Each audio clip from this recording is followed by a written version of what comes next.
There we go. Now we're live. All good? All right. Oh, yeah. There we go.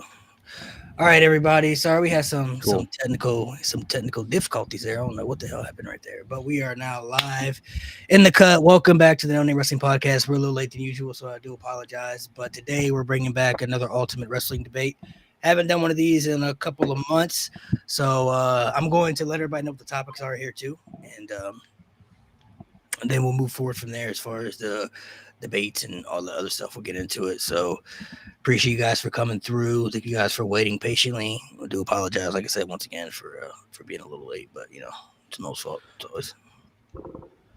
Pretty much. Always, man. Every time, every single time. Mo, see if your mic is on though. I don't know if your mic is on. Mine's not. See, now you're even on the show and you're still making. Am I good now? Damn. I mean, we can still hear I it. hear you. I don't know if it sounds. I don't know if you're How about talking. Oh, there we go. That sounds better. Oh, I just had to turn up the gain on it. We're good.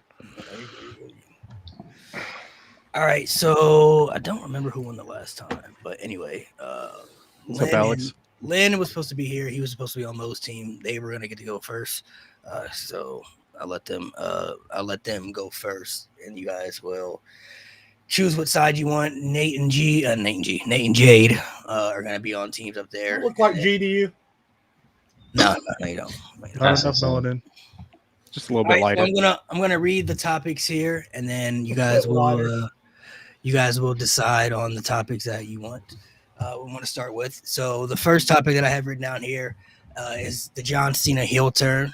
Now you're going to debate either one side. So the John Cena heel turn, was the heel turn poorly booked or was it bad timing? Now, if you're gonna go on the side of poorly booked, you're gonna defend that it could have worked if it had been booked better.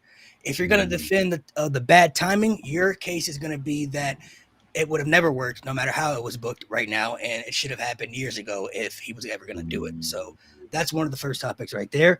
The second one is Bianca and Rhea debate. You're just going to debate which one do you think will have a better career by the time they're retired. Between the two individuals, who do you think will have the better career between Bianca or Rhea when it's all said and done, when we're all over with? This one I thought would be a good one right here. The third topic is, should whoever wins the Royal Rumble for the men and women get the WrestleMania main event no matter what? Because, you know, that's always been said, like, whoever wins the Royal Rumble gets the main event WrestleMania, but it's never been a thing. Sometimes it's the better stories, but do you feel, you know, you're going to defend one side if you feel, yes, whoever wins the Royal Rumble should get the WrestleMania main event, or it should go to the best story? So you're going to defend each side between those two. The fourth one will be an LA Knight and Carmelo Hayes debate. Now, you're going to debate on who you feel deserves a bigger opportunity right now. Some people feel like Carmelo Hayes is kind of being held back. He should be positioned better. Some people feel like the Sami Zayn US Open Challenge stuff, that could have been Carmelo Hayes' spot. You know, he could have been doing the exact same thing. A lot of us have felt that LA Knight has gotten good opportunities, but they kind of held him back from elevating up to that next step with the opportunity for him to win the Money in the Bank. They pass up on it, you know, and then they give Jey Uso the opportunity, and we're kind of like, LA Knight could have got that opportunity, but for some reason they're kind of holding back on him. So you're going to debate who you think is more deserving of the prominent spot of elevating Carmelo Hayes or LA Knight getting elevated to, you know, a bigger spot. And then the last one will be one you guys get to choose. Like WWE games, which we all do. You're going to debate what you think could improve a WWE game today. So it could be used to help improve the game. It could be a gameplay. It could be bring back a certain mode. It could be whatever you're going to defend. Like, this would make the game better. Like, they should bring this back, and this would overall make the game better. That's what you and your partner will discuss and choose. So, Mo, I gotta say, Mo and Johnny, you guys will have to communicate. So, mention DMs, Johnny. Johnny, you got Discord, right? Yeah, I got Discord. I'm gonna send you Mo's Discord real quick, and then you guys can communicate there. All right. Nate, can you and I just use the direct message we have on Telegram already? Yeah. And then at the end, we're going to debate if Drake May is going to win 6 or 7 Johnny championships in Mayhem. New England. So stay Discord. tuned for that. Yeah, I don't know if I have Johnny. I think I have you on here somewhere. No, I don't actually. I just See sent Johnny you, Mayhem on I have him Discord. on IG. I'll just send you his IG real quick. Yeah, I think we follow each other on Okay, that works too. Yeah. All right. Because I don't have you on Discord. Yep, they are already in with the Mo nicknames in chat. That is crazy. Bro, they haven't done that. They haven't done that in a while. Mama Modes. Mama Modes. It'll be Molan Rules, the Moyle Rumble match. Moe Jose. Modus Moe. I sent you his Instagram. Mo. And finally, the Mo. There it is. I got you. I got you. All right, so Mo and Johnny, what topic you guys want to go with first? You want to go Mama with Modes. Cena? You want to go with the Cena one, the Bianca and Rhea, the Rumble, LA Knight, Carmelo Hayes, between those four? Because the last one's already. Mo, I'll let you pick. I'm down with whatever, man.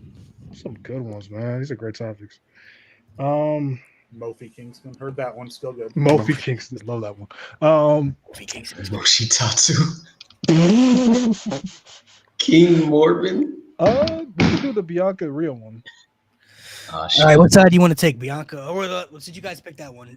Nate and Jake to pick which side they want. So you want to defend Bianca or defend Rhea? And this is like I said, better career when it's all over with. Like when they're retired, this person will have the better career. Let's go. Yeah, Nate. I feel like that's a safe bet. Yeah. I think so. Yeah. Anyway, I'll say this later, but go ahead. Yeah, we're gonna do that. Cool. All right. Well, you want to start? Yeah, I'll start. So, by the end, everything's said and done, barring injury, because again, Rhea just did break her nose. But I think it's very clear that Rhea Ripley is going to end up having the bigger career. I think that part of it is actually a compliment to Rhea, because I think they trust Bianca more with the long-term story arcs. But Rhea, they are much more inclined to give the big moments. Rumbles, WrestleManias. She's probably got a Money in the Bank in her future at this point just to finish everything. She's already beat Charlotte Flair at WrestleMania. Rhea Ripley just, while Bianca Belair is tremendous, a tremendous athlete, beautiful, like just everything you want, Rhea Ripley, there seems to be just a different kind of connection with her and the crowd. You know, Bianca, she gets huge pops sometimes. It tends to come and go depending on where they are. But Rhea, even if they are doing a show at a 10,000-seat arena in the middle of Iowa, if everything else on the card the crowd is sitting on their hands for, as soon as Rhea comes out, all bets are off. Like, that place comes unfreaking glued. Aside from Becky Lynch 5 years ago in the women's division, I've never seen anything like the connection that Rhea Ripley has with the crowd. She knows how to work social media, and that's part of why she's been so successful, is she utilizes her online presence on Instagram and Twitter to add an extra layer to that and an extra layer of connection to the crowd. Not to mention, she's built like China, but wrestles a million times better. So she just presents like this unstoppable monster in the ring, and she wrestles like one too. So at the end of the day, I wouldn't be surprised if Rhea Ripley breaks every record that Charlotte Flair has ever set, quite honestly. And to top all that, Jay was pretty much talking about Rhea herself. I mean, I think the biggest indicator of this is the man who books the show. Triple H is in love with Rhea Ripley. He will not stop making her look like the greatest female wrestler of all time, even though she's quite a ways from that. But Triple H, the way he books her, constant world title matches, constant main events. There's by the time it's all said and done, don't be surprised if Rhea holds a record for most women main events in Raw history, SmackDown, or fucking pay-per-views. I wouldn't be surprised. And to top all that, I mean, like Jade said, I mean, Triple H has the social media numbers, the crowd reactions, all that to back that up. Triple H likes Bianca. He's made it clear that he does. He puts her in prominent positions when she's on TV. But for Rhea, there's levels. There's levels. It's like Batista and Cena. Vince liked both, but he obviously favored Cena over Batista. He put Cena in the big matches. When the WrestleMania was one night, it was John Cena getting those main events, not Batista. He got 20, and then he had to wait all the way till 30 to get his next main event, I believe. I don't believe he had another main event till 30. But Cena was main eventing more. So just from a booking aspect, I just don't see, especially because she is younger than Bianca, which is a big factor too. She has a lot more longer to go. I think Bianca, her time is probably coming to an end, probably sooner than we realize. It just depends on, obviously it's on her and what she wants to do with her life. But I think Rhea has a lot more time to go, especially at the pace she's going now. They're definitely going to put her in that position, main events, world title matches. Hopefully the stories get better. They need to get better, but I really don't see Triple H ever favoring Bianca outside of anything crazy happening. I don't see him favoring Bianca the way he favors Rhea. He's in love with that woman. Yeah. Rhea and Bianca is a lot like Roman and Seth, right? Seth is tremendous Hall of Famer. No one would doubt that. But when it comes to the big money matches, it's going to be Roman in that place. Not to mention, I think Bianca is eyeing a career in entertainment. She's obviously already got the show she does with her husband. So like you said, I think Bianca's career will be short, not necessarily because of anything else other than I think she's going to pursue other things. Whereas Rhea seems like a lifer. Rhea is going to be in there until the wheels fall off. So nothing against Bianca, but Rhea's got everything going for her, the booking, and it just, she's got it. All right, it's your 5 minutes, Mo and Johnny. The floor is yours. You want me to start, Johnny? Go for it, man. All right. I will say you guys made some really strong points in there. So I'm going to use this time to respond to some of those. For me, I think it's Bianca. I feel very strongly about that. I think it's a situation because y'all brought up Cena and Batista. At that time, back in 2005, they were on a level playing field. I think Bianca Belair is already, I think Rhea Ripley's catching up to Bianca Belair, while Bianca Belair is already, to me, a Mount Rushmore WWE women of all time. So, and I also feel like in terms of what they've done on the main roster, I feel like Rhea, while she has the accolades, I've said this before, I don't just look at accolades on paper as just, you've won this many titles, because they can throw that title on her 16 times. And, but the problem with Rhea Ripley, and the reason I've held her back from certain conversations, and I don't see why it doesn't change because of what you mentioned, Nate, the motherfucker in charge, he can't book women for shit. He can't book these women to have proper, good title reigns. Rhea Ripley has been a world champion on the main roster, I believe, 3 times. Chat, you can correct me if I'm wrong. I believe 3 times. Not a single one of those reigns was good.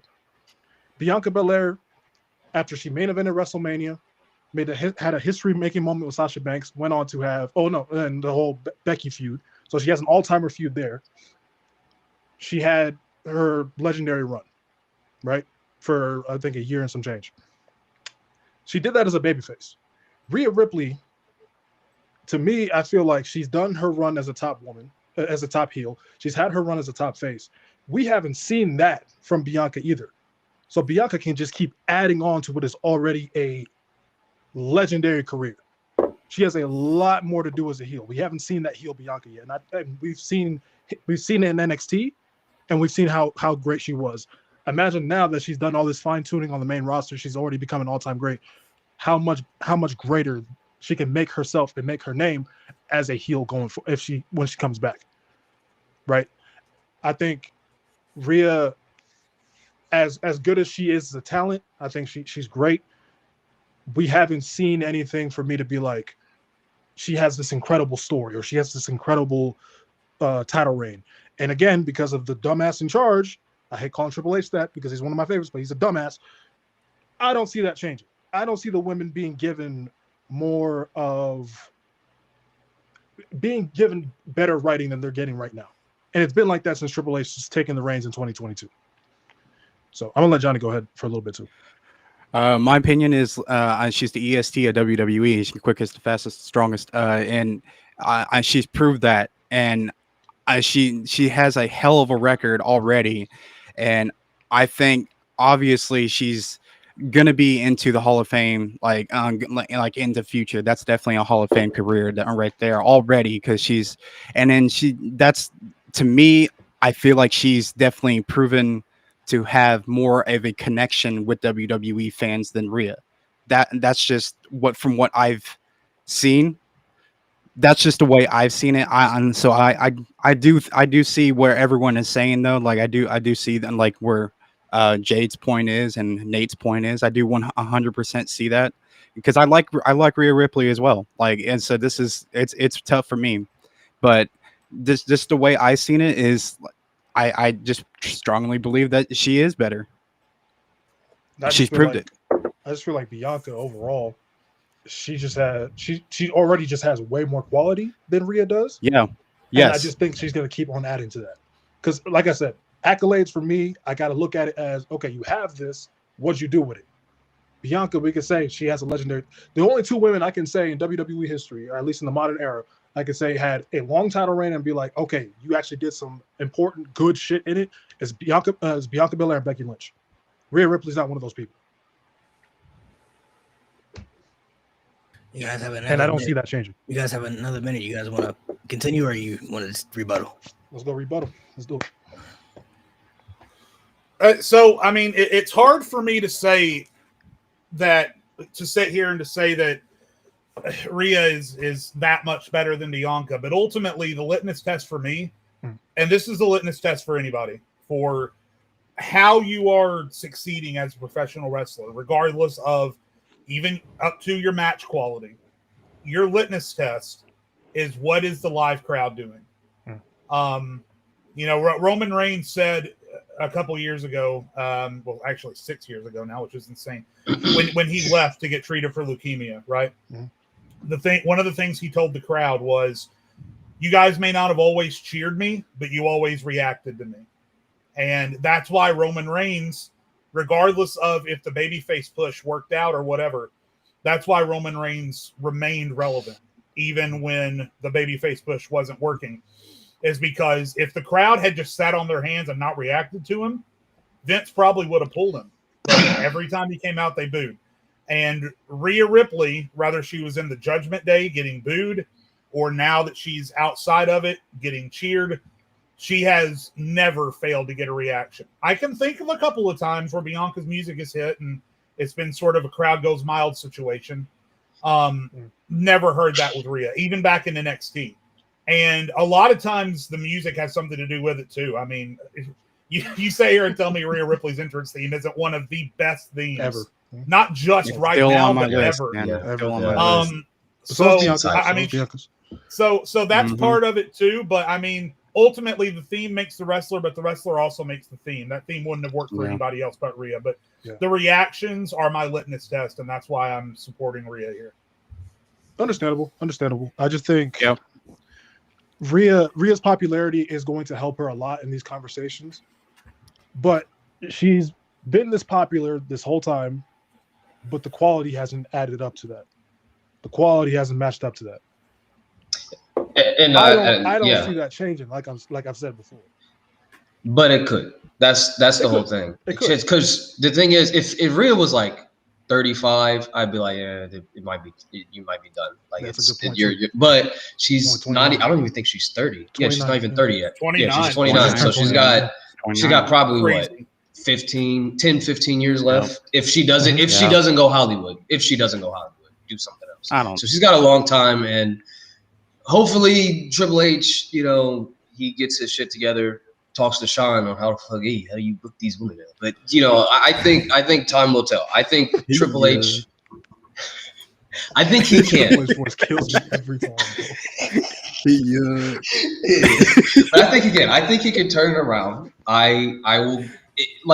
10 years is a long time. Like who knows? And who knows what happens? Who knows who Triple H will bring in? Maybe he'll actually bring in some more people who can actually help book the women.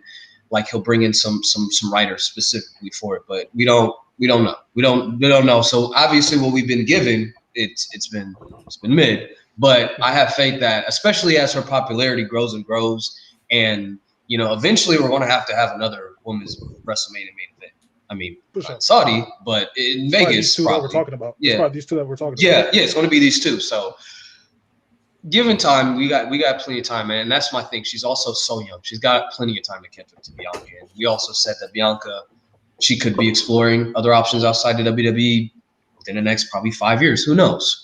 So I think Rhea has plenty of time to catch up with Bianca, and I think once the stories are good, I think it's a wrap. I think Rhea's on pace to be in like top 3 women of all time once the stories get together. So we say it could change, right?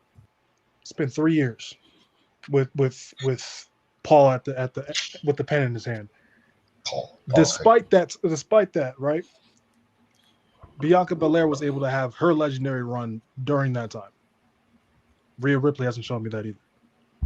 Bianca Belair, I think another thing as well, like I mentioned before, we had the top heel run with Rhea, we had the top face run with Rhea.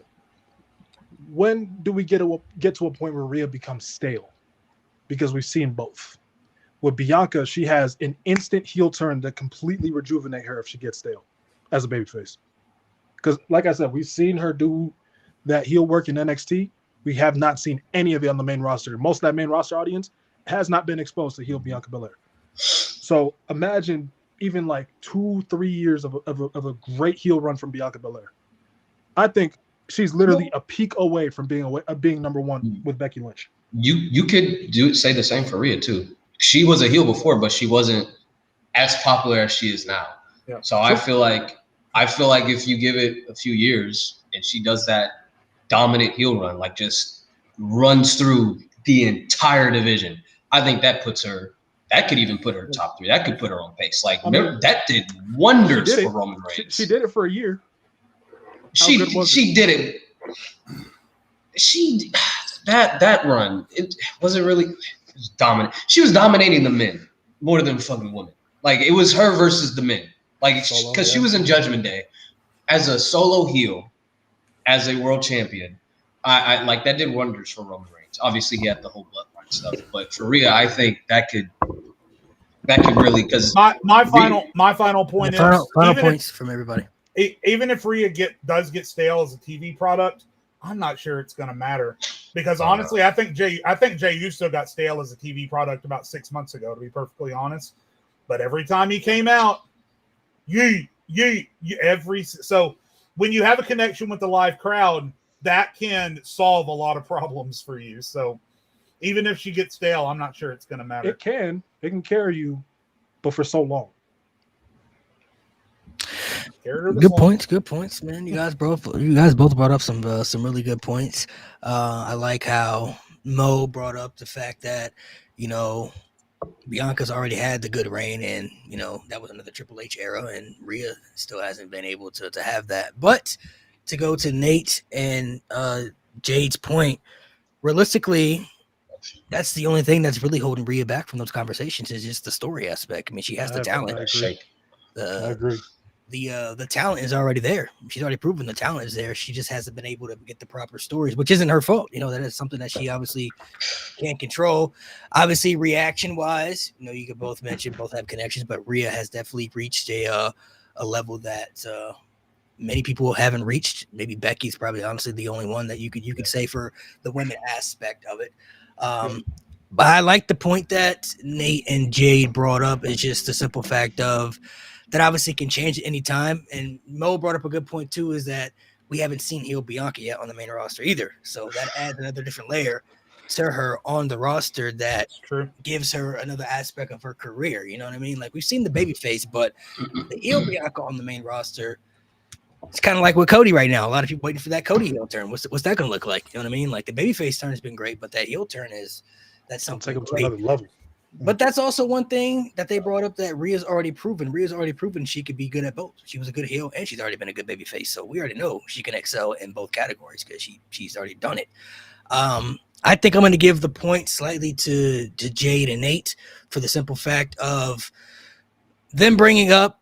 Really, I think what submits it is just when you compare the talent, they're very equal. It's just the only thing that holds Rhea back is just the story aspect. If Rhea was able to get that good story, conversations right now could be very different as we speak. Even like right now, like Rhea already has the accolades. She already has the accomplishments. She has the match quality. She's good on the mic. She has the connection with the audience. She just hasn't been able to get that proper story from start to the middle to the end. The lift stuff started off good, and then once it got to the middle, it got bad, and then it ended terribly. You know what I mean? So if she's able to get those on the main roster, the conversations could be very different right now as far as who we're looking at as like who's better all time, who's this. So good debate, fellas. Good points. Good points. Yes, sir. Nate and Jade, you guys can pick the next topic, but Mo and Johnny, you guys will pick what side you want to debate. So Nate and Jade, you guys want to go with the and you guys can pick, actually you guys pick it. Do you guys want to go first, or you guys want to go first? You want to pick the topic? I don't think. I mean, plenty of topics left, man. I'm not sure it matters. We can let them Go pick first. the topic. Yeah. All right, so you guys want to go first? All right, so Okay. Mo and Johnny, what topic you guys want? You want the John Cena, you want the Rumble, or you want the Carmelo Hayes and LA Knight one? I'll let you choose. Which was the last one? We'll take the LA Knight and Carmelo Hayes one, and So to be Yep. since you guys pick, they'll get to pick which side they want. So yep. if you're defending Carmelo Hayes, obviously LA Knight's already accomplished a little bit more than Melo, but a lot of us have felt Melo for the last year hasn't been put in a certain spot that we felt he could have been in. Like I said, the Sami Zayn Open Challenge, the stuff he did as U.S. champion, a lot of people felt that Carmelo Hayes could have been doing the exact same thing, and he would have benefited a lot more from that to elevate more. If you're going to do the LA Knight side, you're going to defend LA Knight has been held back from taking the next step to become a solidified main eventer. He's already had the mid-card title reign, stuff like that, even though it didn't really go well. But his reactions have been there. He's good on the mic. He has a connection with the audience. And every time they put him in a prominent position to take that next step, they don't pull the trigger. So which side do you guys want to defend? We're debating. So debate within a debate. Yeah, take it. Just one second. Both sides have legit arguments, so. Yeah. But if you got a stronger point than that for the other side, Nate, then I'm not gonna. Yeah. Okay. I unfortunately, I mean, we're on the same. Yeah. We're on the same wavelength. We're on the same wavelength. Yeah. I'll start. Go ahead. We're going to take Melo's side. I'm not gonna lie, man. I think LA Knight's time I is get to done, cook bro. Melo. Yeah. All right, your timer's I think I think LA Knight's time is done. I think it's up. As far as that goes, his Melo's obviously younger. There's a lot more upside. LA Knight has reached a point where I think we've waited too long, and it's at this point I'm just uninterested in whatever they have. It's just like give it to somebody else. If he was 10 years younger, I would agree. But you got a lot of guys coming up from NXT like Melo. They just brought Dragunov back from injury. And then, like, just to mention the guys down in NXT who are going to come up, like Trick Williams, like Obafemi. You got so many guys who I would honestly put over LA Knight right now just because they're younger, and LA Knight's good for a good pop and he can cook on the mic. But at this point, they've held him back for too long. They gave him a nice little U.S. title run. But yeah, I'm sorry, Jade. He's entering that Dolph Ziggler category where it's just like, dude, it's over. Like you had a chance, you had it, but now. Dude, and it's not even his fault. It's not even like he got injured or anything. They just never pulled. He was just a victim of the Roman Reigns era. So, yeah, it's just I think Melo's just got too much. He's got more time. LA Knight, I feel like he's just there to put people over at this point. I think that's what he's here for. Yeah, it sucks. But Melo just has so much more runway in front of him. And to be honest, one of the things that you can look at is that WWE have already shown a willingness to push LA Knight to a certain point and then give up on him. It's like they get to the top of the hill at the start of the roller coaster and then turn the magnets off and the roller coaster just rolls all the way back to the station. Melo, they haven't really started yet. Now, you could say that's a negative. I know a lot of people feel like he should have come up to the main roster and immediately had the rocket strapped to him. We've discussed on this podcast that was never going to happen. I think you could argue that maybe you should have brought in Braun Breaker, waited a few months, and then brought in Melo. Maybe you can make that argument. But honestly, I think all Melo needs is he needs that Trick Williams. A lot of people need it. It's okay. Brock Lesnar needs Trick Williams. Brock Lesnar needed Paul Heyman to work for most of his career. So it's not like that kind of thing hasn't happened before. And Melo has charisma and he has the look, and my God, does he have the talent?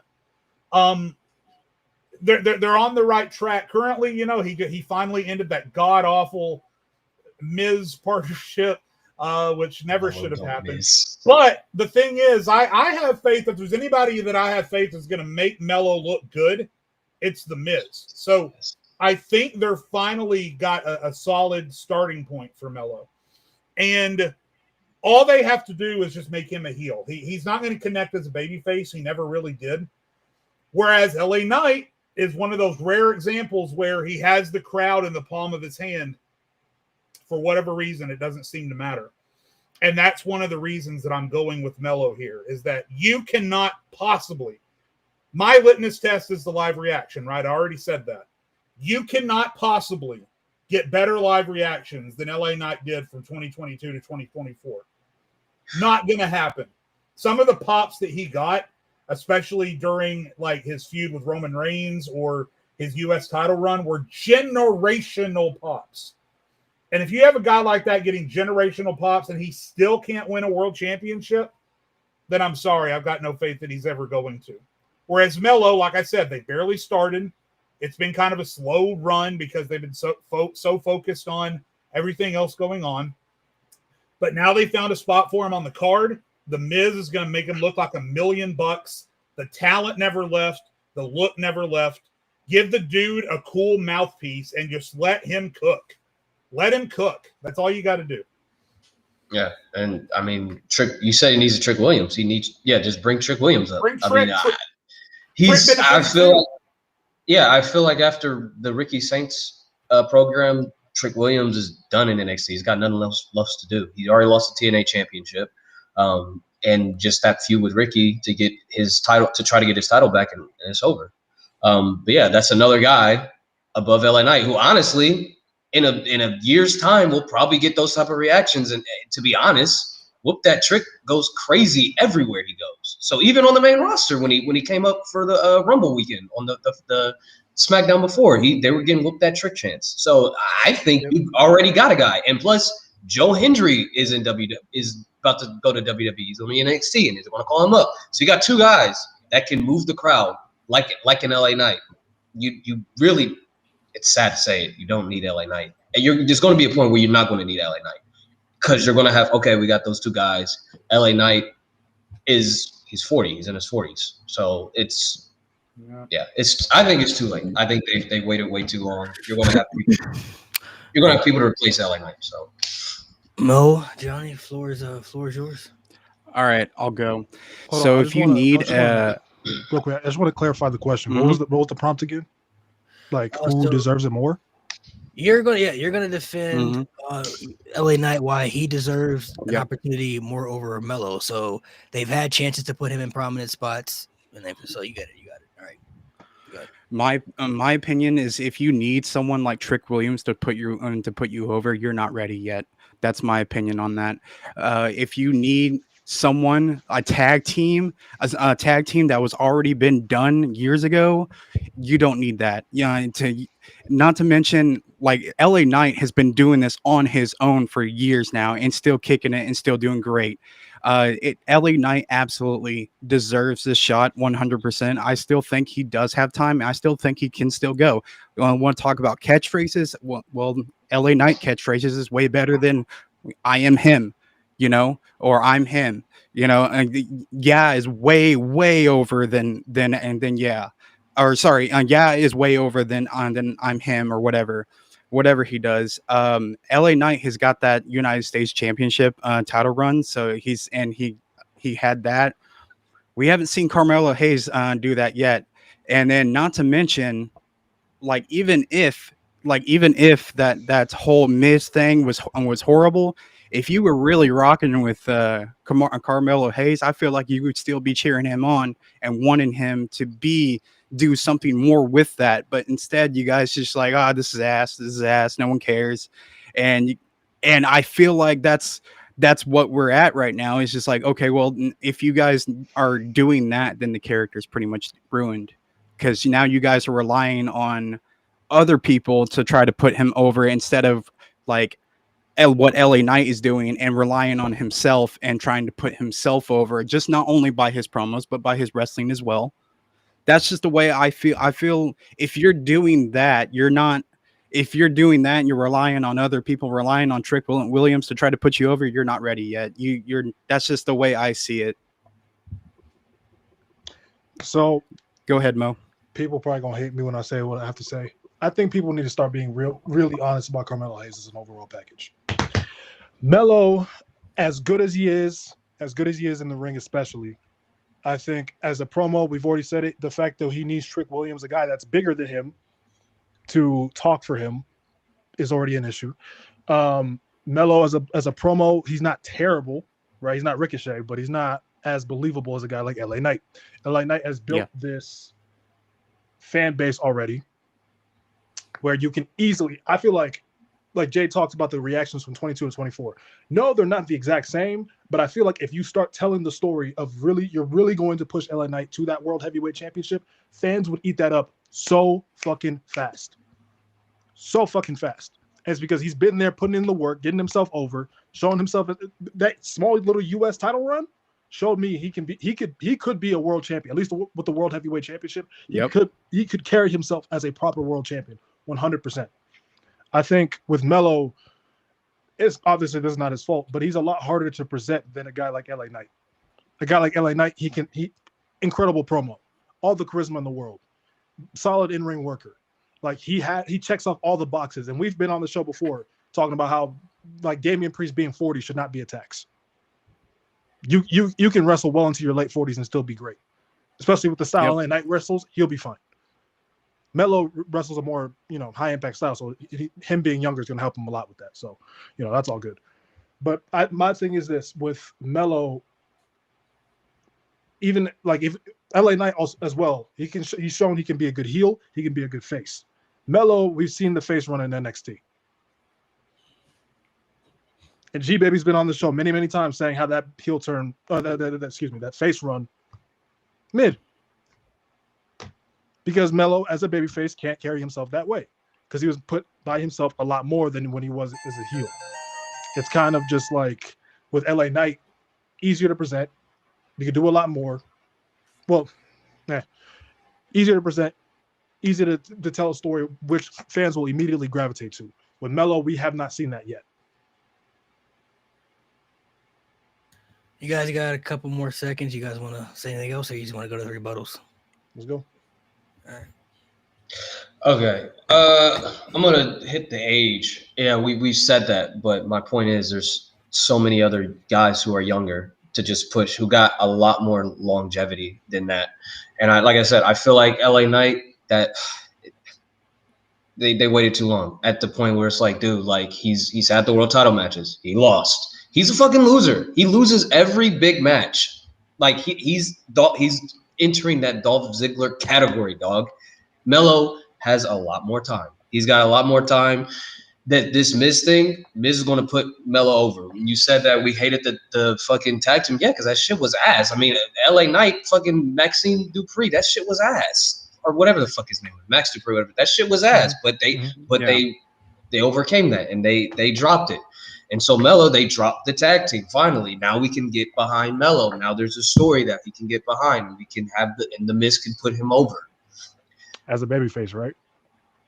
As a babyface, and then he gotta be a babyface for a long time. Also, you're right, but also, you said we waited too long for LA Knight. They would say the same thing for Jey Uso.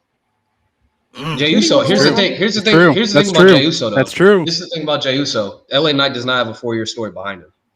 That's the one thing that separated Jey Uso from LA Knight. He's still old. Apples and oranges, my friend. Yeah, that's the one thing that separated. If Jay didn't have that bloodline storyline, we'd be having a different conversation. I still wouldn't be able to tell them apart. So, fair point. And let me correct something that was said, because I feel like we need to debate in good faith. Here. We never said that he needed Trick Williams. We said he would benefit from Trick Williams. You know, look me in the eye and tell me Edge didn't benefit from Lita. Roman didn't benefit from Paul Heyman. I mean, the talent was always there, but when they got that person to complete the package, everything fell into place. Here's the difference, though. Dom connected with Rhea Ripley, and everything fell into place. It is not a bad thing. It is not a negative to say that this person's presentation is better if they have someone there with them, as long as that makes sense. I didn't say just put anybody with Carmelo. I said put him back with the guy that was with him when he was at his highest level of success. And Trick Williams was at his best when he was with Melo too. Trick Williams' solo run, aside from the chant, wasn't anywhere near as good as the stuff he was doing with Melo. So, again, never said he needed him. We need to see good booking, and we need to see solid matches, neither of which he's had. He had one best-of-7 series, and that culminated in nothing. That's booking and that's story. Mm-hmm. That's not Carmelo's fault. We need to see something consistent to know whether or not he can do it on his own.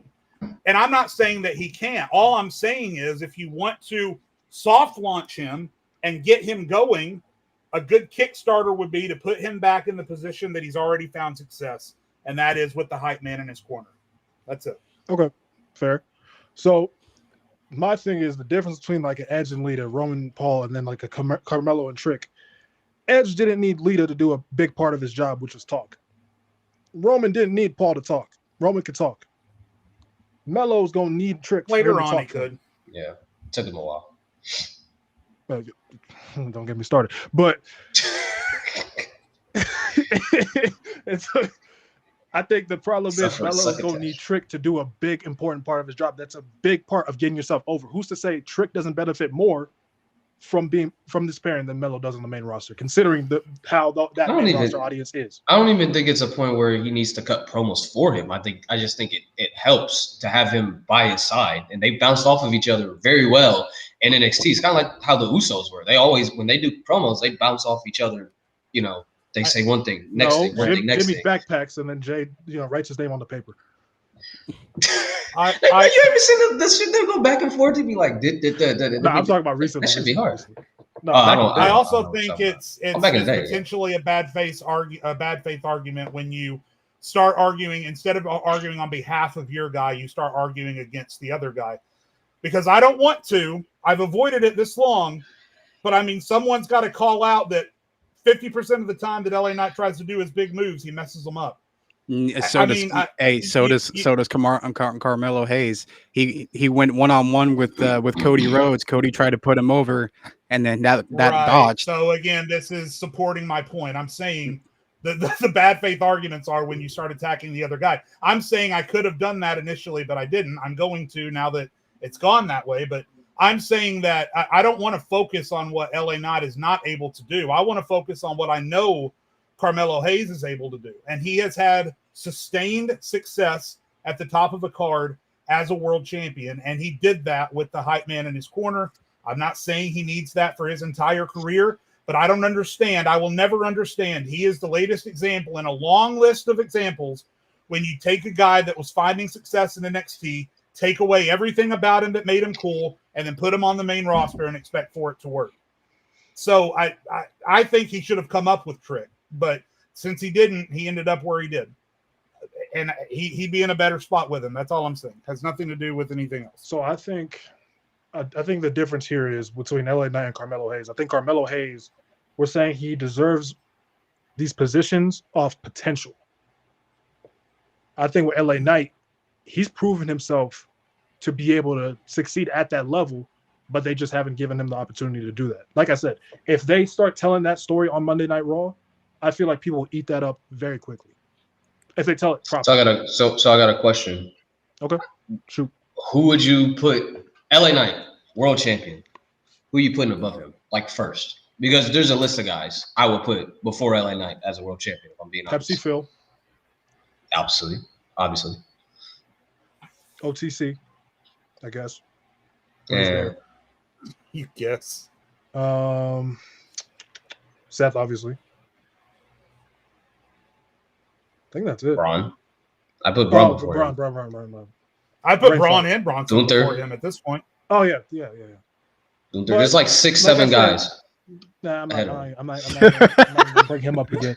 You said what? I hate you, Nate. I hate you. What are you saying? He says like 6-7 guys. I'm done. That should be an automatic L. Take the L. Done. No, that's fucked up. That's fucked up. Don't be like that. What's up? I think that's it. I think we're done.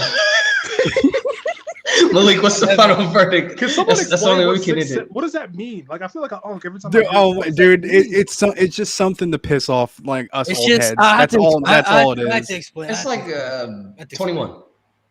Oh, okay. It's a little different. It's, Yeah. it's, it's, 350. I have to- 350. But That's it came from a that's song. that's what it 11 is. years ago. Yeah. Oh my But it God. came from a song. yeah, That was I have to- 11 I have years to- ago. I don't know where this came from though. I don't know. Bro, you know I what's just crazy? see That that came from the area I'm from. I swear to God, bro. I swear to God. Oh my god. What, 6, 7? Fucking Kentucky. He comes from a high school basketball player. that Oh, went the to, area. Oh, went to a high school. Uh, He's like a big basketball player. He just committed to a school, but like he got his own water brand from it and everything. I swear I can't make this up, bro. that's Like, crazy. I can't make this up. I'll show you afterwards. But y'all brought up some good points on both sides. I think both guys are very deserving of better positions. You know, LA Knight for sure. is a better deserving position. So is Carmelo. Brought up some good points, like, you know, maybe if he has to have Trick, you know, by his side, maybe he's not ready for that spot. They also brought up some good points of, you know, well, maybe it's just the pairing of the two. You know, Lesnar needed Paul Heyman. You know, Paul Heyman had the charisma of the promos, but Brock Lesnar had everything else you needed. The pairing was, you know, was really good together. I think the one line that I did like though was from Mo. He said we're going off potential with Melo because he hasn't really shown it yet on the main roster, even though we've seen it in NXT, but main roster is different. LA Knight's already really shown that. They just chosen not to give him that opportunity, give him that chance, you know, give him that hey, you've shown it, let's do something with it. You know what I mean? So I like that point right there. I'm gonna give it to Mo and Johnny for that. I like the that point of LA Knight's already shown the potential. Like we already know he can succeed at that level. It's just a matter of giving him that opportunity to do so. And for some reason, they just haven't chosen to. I don't know why they chose to. I don't get it. You know what I mean? Like Not Jay that has one. that story, but you know, if you had LA Knight win the Rumble this year and you did Gunther versus LA Knight, I think people would have been okay with that. People would have ate that. Would have been, you know, they would have been, oh, okay, you know, I can understand that. But when you continue to put LA Knight in prominent positions, it could be of, you know, a waiting thing. Like he could have entered Dolph Ziggler categories where it's like if you wait too late, then it's not going to happen. The Braun Strowman category. By the time, you know, Oh my god.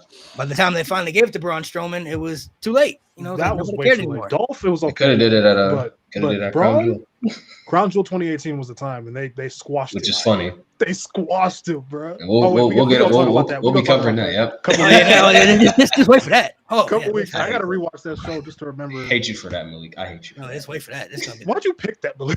the bad. Bro, I picked a good show, and he was like, "No, we gotta do one. You You gotta do a picked bad Survivor one Series. first." I'm like, the okay, bad. great. I already watched that the show. worst I love that shows show. you've ever. That's probably honestly that might be arguing for the worst show ever. I don't want to. It might be. I've argued that before. Yeah. I think it's the December worst ever. December to Dismember would like to have a word. That's the Malik. other one. That's the other What about Bash of the Beach I 2000? would watch December to Dismember over Crown Jewel. I'm not gonna lie. We should make a Mount Rushmore of the I worst. think I would December watch it to over Dismember is just boring. I December would at definitely. least, Back- at least It's more Backlash entertaining. 2018 would like a word. People at least literally with want December that. to Oh my December, God. at least I can sit Damn. through. I can at least sit through the chamber match. DX Brothers of Destruction, that main event. Yeah. Oh my yeah. God. I've genuinely, when I watched that the first time, I genuinely had a tear fall. down Great my Balls of Fire would Bro. like a word. face. I was sad as fuck. Great Balls of Fire was fine. Next two it was okay. topics. Mo and Johnny, you guys want to go first? You want to pick the topic? Mo, whatever you want. Let's go first. Let's go first. All right. Mo Bamba. All right, so Nate and Jade, you guys want to do the John Cena category or the Rumble category? Hold on, I'll be right back. 1 second. All right.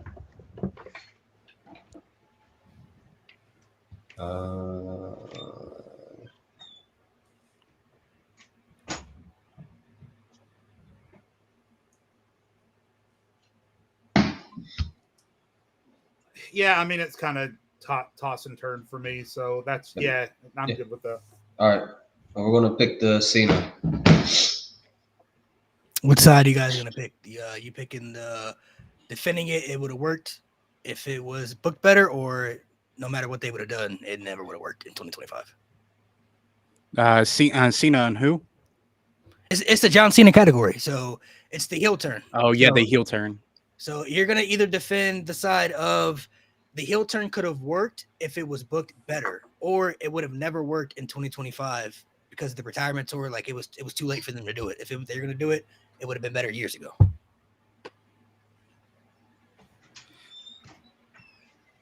Actually, I hear him. I'm messaging him right now, but I hear him coming back. Shit, I could argue Gotta either fix- side. Let's get it. You gotta fix his braids. Shit, both. What side you guys want, man? You gotta pick a side. It's John Cena heel turn. Are we picking the side? We can. Yeah, we're picking the side. All right, let me see what you said. My fault. Oh no, you're good. Bro, It was was playing with his braids. John Cena heel turn. Are we? You want to defend it, or do you want to? Was it too late or improperly booked? No, that's the question. Oh, you let me Oh, pick yeah. the side? Yeah, They picked the topic, so you guys. they Yeah, picked you the picked the topic. side. You guys are going. If you guys are going first, so you got to pick which side. Yeah. you wanna Oh go. Lord. Too fucking late. Let's get it. Let's get it. Let's get it. Let's get it. Okay. It's too late. It's too late. It's too All late. right, floor is yours, brother. It's just okay. The John Cena heel turn. It was a thing that was discussed for years on years on years. Like, oh, what if he turned heel here? What if he turned heel here? And then he goes to Hollywood. He becomes part-time, and everyone just starts liking John Cena, respecting John Cena. Hell, I saw people that hated him for years turn and be like, you know what? I respect the hell out of the guy. To then have him turn heel, which I get the heel turn moment was incredible. Well, to me, the best one they've ever done in WWE. Obviously, Hogan was WCW. But for him, his justification to be, you guys bullied me. Yeah, 10 years ago. Nigga, I've had a kid since then. I finished high school. We stopped bullying your bitch. Man, what you crying about? Grown man talk about something. You bullied me. Yeah, we stopped bullying you. Every time you came back, we showered you with love. Like, dude, the fuck? So the justification itself was just like, why that as your justification? That's one problem. And a justification that could have been used years ago. That would have been perfect in 2012 against my via bitch ass, 2013 against my via bitch ass, 2015. You could have used that back, even 2016. But to use that justification in the biggest 2025, that was already the sign to me like, this is too little too late. This is too little too late. And the fact that Cena would come out, and Malik, you and I were there after Backlash. It's only been a month of heel Cena. Thank you, Cena. Thank you, Cena. We're not finna boo you, nigga. We're not booing you. No, it's too late. It's too late. It's too late. So even from a crowd reaction standpoint, it's too late. From the justification standpoint, it was too late. It's just no, not needed at this point in time.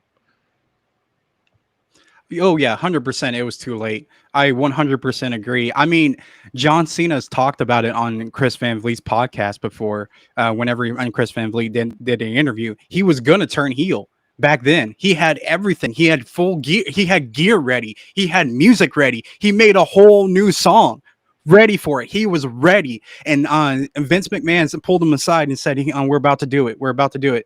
Then all of a sudden, as soon as he gets to the arena, they cut it. Why? That's what I mean. It was, 100%. It's too late. They should have done it. They should have done it right there. You know what that means to me, Johnny? You know what that means? The fact that he came out in the same Boy Scout outfit after turning heel shows me those clothes don't even fit no more. That's how it's too late. Exactly. Them clothes don't even fit his old ass no more. The music was outdated. All that shit was outdated. Heel John Cena is outdated in Big 25. There's a reason why at SummerSlam they turned him right back. Because nobody want to boo this nigga. Nobody want to see that 100%. It was those too lights late. came back on. This man got a pop when his music hit, when the lights came on, and when he started running. Because nobody wants to see a heel John Cena in Big 25. Yeah, 100%. It was too late. I don't see any, like, it definitely could have worked back. Like, if we did it a while back ago, it definitely could have worked. We had plenty of time to do it too. And but now, like, in his last year, his final year, that's when you decide to do it, and then we get stuck with nothing. So it's no. And I agree 100% agree with what Mo said. And he's like, it's basically, he's just complaining that you're bullying me. Like, what is this? This is grown man. Yeah, come on. This is not what we wanted. What happened to Rise Above Hate? You guys have another minute. You want to rebuttal, or you guys want to pass it? And pass that bitch like Stockton. Pass it. Cool. So the fact Solid. that this heel turn started with Travis, what's his name in the ring, and you guys aren't blaming the booking is fucking laughable to me. The fact that he won the WWE Championship because Travis, what's his fucking name, hit his fucking music, and you guys aren't blaming the booking is fucking laughable to me. The fact that he was told to go out and deliver the same promo every night for 3 months and you guys aren't blaming the booking is fucking laughable to me. The fact that they constantly picked the wrong opponents for him at the wrong times and had the same match ending to every single one of his matches, and you're not blaming the booking, is laughable to me. I think that John Cena absolutely could have made it work. Did it come 10 years too late? Yeah, probably, but it's John Cena. I have every faith that he actually showed us that it could have worked had it been booked properly, because the best booked portion of this run was the CM Punk match. And when he got up on the turnbuckle and turned the pipe bomb back in CM Punk's face, priceless, absolutely priceless. And the match was terrific to boot. And everything they did should have had that kind of theming. And I said from the very beginning, you can go back and you can watch our videos on every time we've discussed the John Cena heel turn. I said from the first day that he turned heel, the first thing they need to do is to have Cena out there in the ring, have R-Truth out there trying to call him his hero, you're my childhood idol, you're everything, and have Cena put him in an STF with a leather belt and not let go.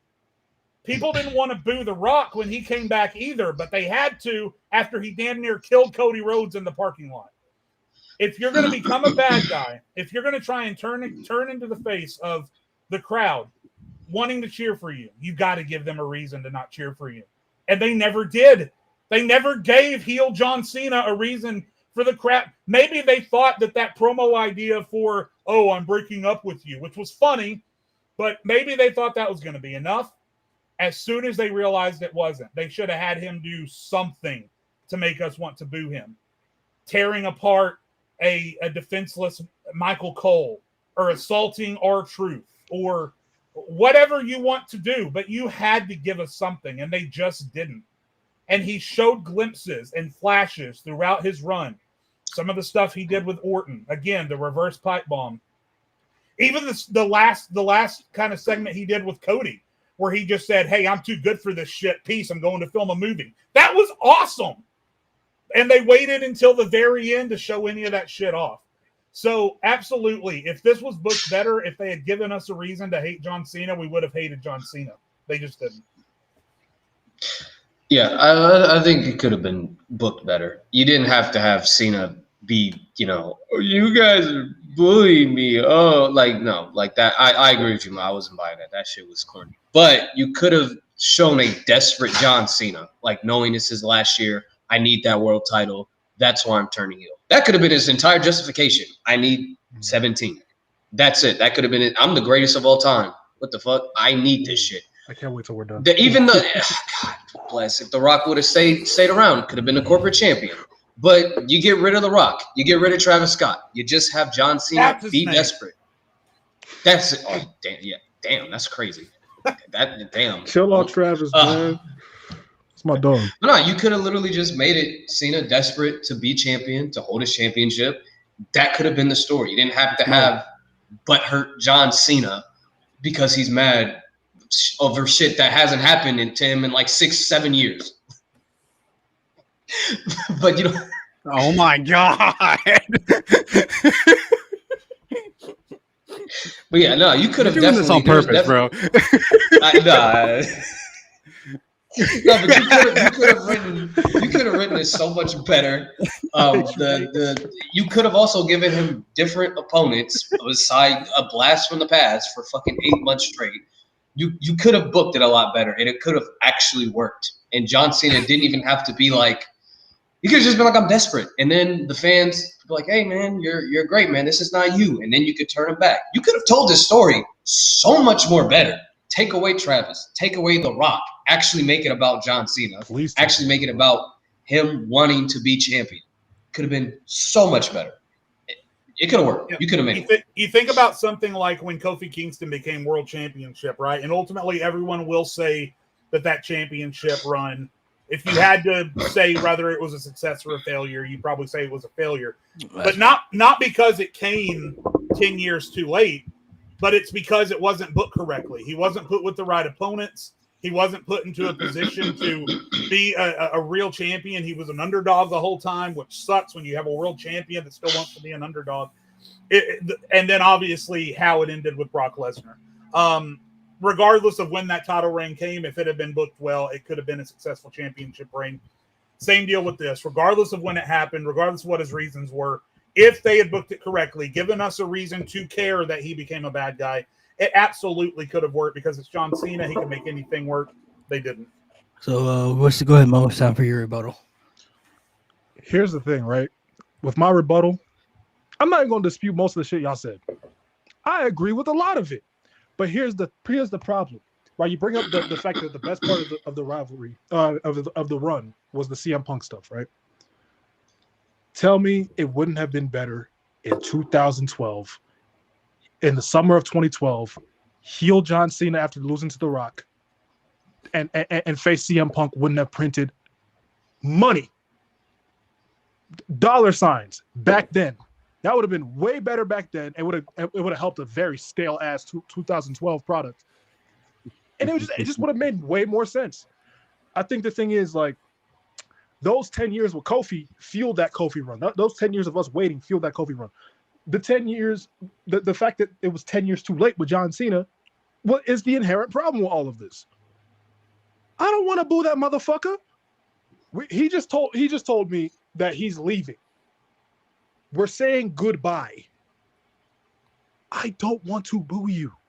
You are a lot of people's hero. At this point, even the people that you're not their hero, they respect the fuck out of you. You just told us you're coming back for one last year.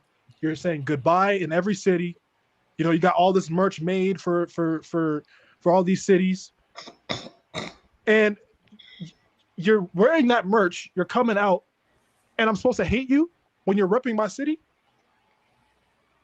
And I'm supposed to be saying goodbye to you? There's a lot of people that are showing up to these shows. This is the last time they're ever going to see John Cena in person. This is the last opportunity that they'll ever have to see John Cena in person. And the exact reason why I'm like, yeah, this that solidified to me this was too late, has been the last 2 months since SummerSlam. The match quality has been higher. Cena doesn't make me want to turn off my TV. Like, it just feels authentic. Heel John Cena in 2025 did not feel authentic. As much as he was trying, it just did not click. Yes, the booking sucked as well, but it was a situation of way too little, way too late. If the heel turn itself had failed, Mo, I would 100% agree with you. Because if there's any heel turn that was set up to fail, it was that one. Because Travis, what's his name, was there smoking a blunt in the ring. They shoehorned the Cena heel turn into the middle of the Cody Rock stuff where it had no business being. And John Cena obviously had already announced that he was going to be a babyface, so it could have been met with complete confusion. But instead, it was met with, I would argue, a similar reaction to what he would have gotten had he done it 10 years ago. If the turn itself had failed, I would agree with you. But the turn itself was a success against all odds. So from there, it's all about how do you follow up with that? How do you book it? How do you keep this going? And WWE was dead in the water with it from the first night on Netflix that he came out to cut a promo, and you realize, holy shit, this promo makes no sense, and the crowd isn't booing him. And they didn't change it. They kept going with it. It was Vince McMahon style booking where you decide what you want to do, and regardless of what's going on around you, you go full head of steam into the shit. And they should have changed it, and they didn't. And that's what killed it. I think this is where I think this is where I think it's like it's tough because I feel like in this topic, I feel like we're both right. Both teams are right. This is where I think it's tough because let's be real. If the heel turn sucked, which it did, it should have never happened. Just keep him face. That's where I feel like our team is winning. our team sides. Like, but at the same time, it very well could have been booked better. So that's where I feel like that's where you get, your team wins on that. So that's where I feel like it's tough, because the fact that we got the heel turn whenever it was way too late, and I was okay with it. I was personally okay with it if it was booked correctly, and it was not booked correctly. And then now that's where I'm like, okay, we should have just kept him face. We could have done his final goodbye. Everything would have been fine. It would have been a special moment. And now, I mean, look what happened on SmackDown. Like, whenever he went back to face, he just went to face out of nowhere. Like, what, why? Like, that's what I mean. Not like, many people were bothered by it because everyone agrees the heel turn was the heel turn was yeah. I don't even know if it was too late. It was because it was ass. No, because it was ass. I would say it was I ass think too. it was too Shouldn't late. have happened. And I would say, should have stayed at home. The heel turn worked. It turn worked. The moment worked because it was the shock of the century. John Cena turning heel was like the Loch Ness monster for years. We didn't believe it. It wasn't happening. We didn't see it. But then it finally fucking happened. So the shock of it worked. But then when I stepped back from After it, even the 2 shock. days later, I was just like, Yeah. why? I don't want to boo him. And I think that helped to the advantage, because you talked about the Kofi. He had like 10 years behind that shit. John Cena had like 2 decades behind that heel turn. And outside of wrestling, man, like my Instagram was filled with people who don't even talk about wrestling. Like, oh my God, John Cena turned heel. Like, what's going on? Yeah. It could have worked. Yeah. It for sure definitely could have worked if they booked it, if he was just not fucking crying about if he wasn't fucking crying about grown men bullying. I'm like, nigga, shut up. You're fucking pushing 50. We don't care that you're crying. Get over it. We don't care. The fact that our arguments are bleeding into one another just I know, Yeah. right? Yeah, that's what I mean. At this Like, point, we're both just shitting on it, bro. teams are correct on this. Tired niggas defending It's tough. this shit. Shit ass. Oh my God. I gotta stop standing for mediocrity, man. That shit was not it, bro. Oh, Too late, and it was ass. And the booking sucked. I let it off my chest. I'm good now. You guys had some good points, man. I Holy was shit. maybe the only guy, one of the first people to say that. I didn't think it was going to work. I thought it was too little from the jump. Like, John Cena turning heel in 2025. Like, why? For what? Like, just because he hadn't done it yet? Like, I guess, but Just because. if you're gonna do it, To it get, should to get a happen pop, years cheap later. pop. And I didn't even hate the promos that he was cutting. I felt if they would have dug more deep into like the aspect of, you guys are only appreciating me now because you know I'm about to leave. I feel like a lot of the greats that we see, you usually don't see them get their flowers until they're either dead and not here to see it, or they're gone out of the game. Like when LeBron retires, watch all the glaze that just comes out of nowhere with LeBron. These are going to be the same people who have hated him for years. All of a Is it sudden, the same glaze that he already gets? just starts It's to gonna be tenfold. It's gonna be tenfold. just starts to praise him out of nowhere because he's not playing basketball anymore. I feel like if John Cena had dove into that, like, you guys are really hypocrites. You're only showing me appreciation now because you know I'm about to retire. You didn't show me the same respect, though, 10, 15 years ago when I was here putting in work, when I was helping carrying the company through the bad times of the era. So if he had dug more into that, I felt people would have believed it more. Just of you guys have been bullying me. I just decided to wake up today and just to turn my back on everybody. Like, And then, yeah, that's basically Desperation should have been did the same justification. thing when on SmackDown. Just like decided to wake that's up. that's where the disconnect came from me. I felt if they would have dug more into that aspect, like, you're all hypocrites. You're only deciding to like me now because you know I'm about to leave. You didn't do the same thing 10 years ago. I haven't changed. I'm the same guy. There's nothing about me that have changed. I'm the same entrance, same catchphrases, same everything. So I felt they should have dove more into that. The booking, I mean, you guys, I might have to give you guys both points. I'm not gonna lie. You guys both. Yeah, I it's a would tough agree. I would You guys situation. agree. both aren't Yeah, wrong. Like, I would you're agree. I would That shit agree was because ass. it's Fuck It's- this heel run.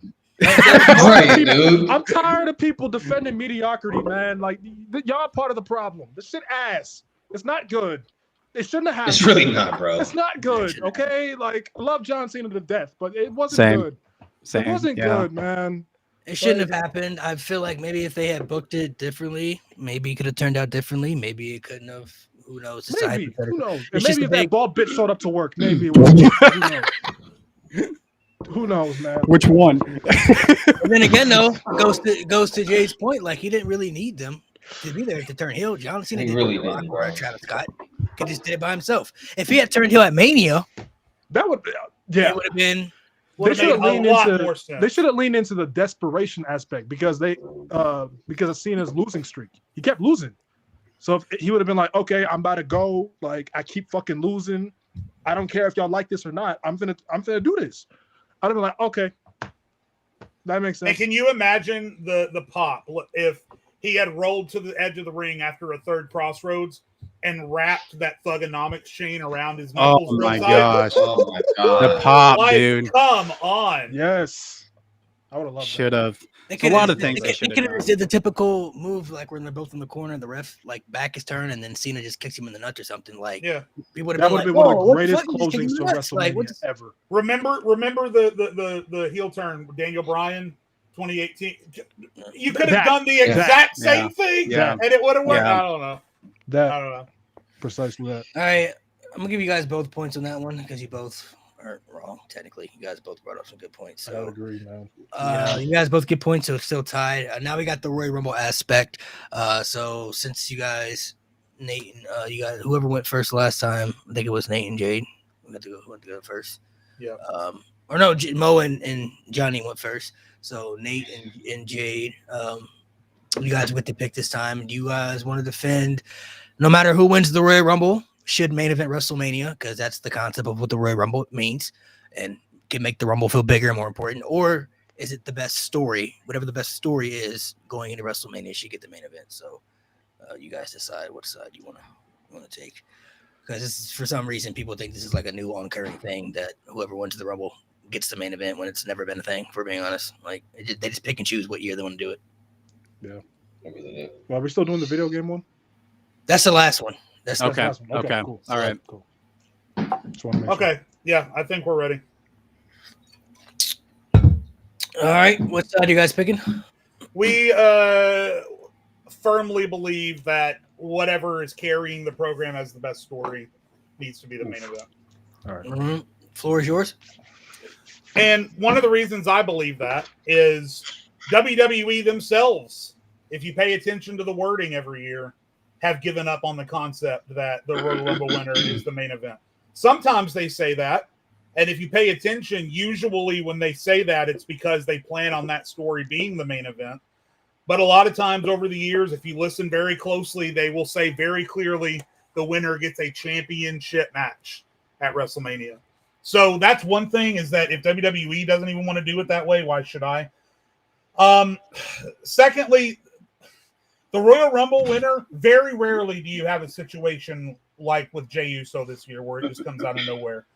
The Royal Rumble winner, very commonly, is the single most predictable result on WWE's calendar, if you pay attention to the booking leading up to it. And I feel like if you're going to be that predictable with who wins the Rumble, it's probably going to be pretty predictable how that match at WrestleMania is going to be too. So why would I want to watch a match? And why would I stay up until the ass end of the night watching, even in a 2-night sequence, a 4.5-hour show, stay up and watch that main event if I already know exactly what's going to happen?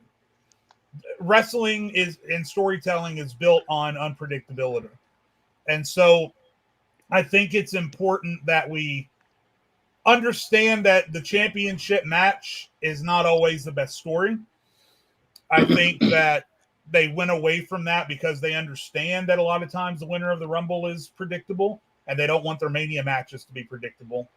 And then as we've seen in recent years, anything can happen after the Royal Rumble that just lights the entire card on fire and everything goes up in smoke. A match that you didn't plan on being the main event can catch fire, or maybe something comes out of nowhere. So when you lock yourself into that, when you lock yourself into saying whoever wins this match is going to be in the main event, I think you're potentially setting yourself up for an extreme failure. And number two, that made the whole concept of the Royal Rumble winner getting the main event made a lot more sense when there was one main event. And now there's two. So if you want to break it down into semantics about what qualifies as the main event and what doesn't, then you have to start breaking it down to semantics. Well, if they're not main eventing night 2, are they really main eventing? And to be honest, I just don't want to have that stupid fucking conversation. So no, I think for a myriad of reasons, if you are a part of the best story, if the crowd is reacting to you, whether you won the Royal Rumble or not, I think the best story should main event WrestleMania, regardless of who won the Rumble. And quite frankly, if you won the Rumble and you're not in the main event, you probably got nobody to blame but yourself. Maybe you should have told a better story. Damn. I mean, the story, because we've seen it recently as this past year. Both Royal Rumble winners were on the undercard of night 1. They didn't even Jey Uso open, and Charlotte and Tiffany were the semi-main event because Punk, Rollins, and Reigns had a better story, and Cena and Cody had a better story. If you have 2 main events, you have 2 Rumbles, but we've clearly seen that WWE has a lot of trouble booking women's stories that actually matter. So imagine them trying to book a women's main event for WrestleMania like that. Triple H's head will probably fucking explode. His nose will probably implode off his fucking face. It's the best story. If the women somehow have the best story, if say Jade and Bianca build some cinematic 1-year build story, yes, have the main event. But if Bianca's world champion and Jade wins the Rumble, but the story isn't there, that should not be the main event. So it has to be the best story because that's what people are paying to see. Also, love Jey Uso and Gunther, but people are more inclined to probably stay for Roman Reigns. They're definitely more inclined to stay for Roman Reigns and John Cena than for a Jey Uso Gunther match. That's just the facts. So it should always be the best story. The reason why Sami Zayn and Kevin Owens main evented against the Usos over Charlotte Flair and Rhea Ripley, because their story was a million times better. So much better. It was the best story. They were part of the best story in the damn company at the time. So there's so many examples of the Rumble winner not having a good story. It's like, would the people actually stay? Especially when WrestleMania was one night. Would they really stay for that? Would we really stay for those type of matches? So it should definitely be the better story because the championship matches don't always have the best story. Mo and Johnny, it's your turn, brother. We're trying to figure out. So what's our argument? Because we're trying to figure that out. Your argument is just whoever wins the Rumble should main event WrestleMania, no matter what. Like that's the main event, last match. That's what the concept of the Rumble was told. Whoever wins the Royal Rumble gets to main event WrestleMania. That's what they told us. Yes, I do agree. I do agree on it. I mean, it really has been. I think, and then plus, not to mention, like the Royal Rumble itself, like it's still so entertaining. I think it's one of their biggest pay-per-views of all time. And I can't tell you how many, because I went to the worst one.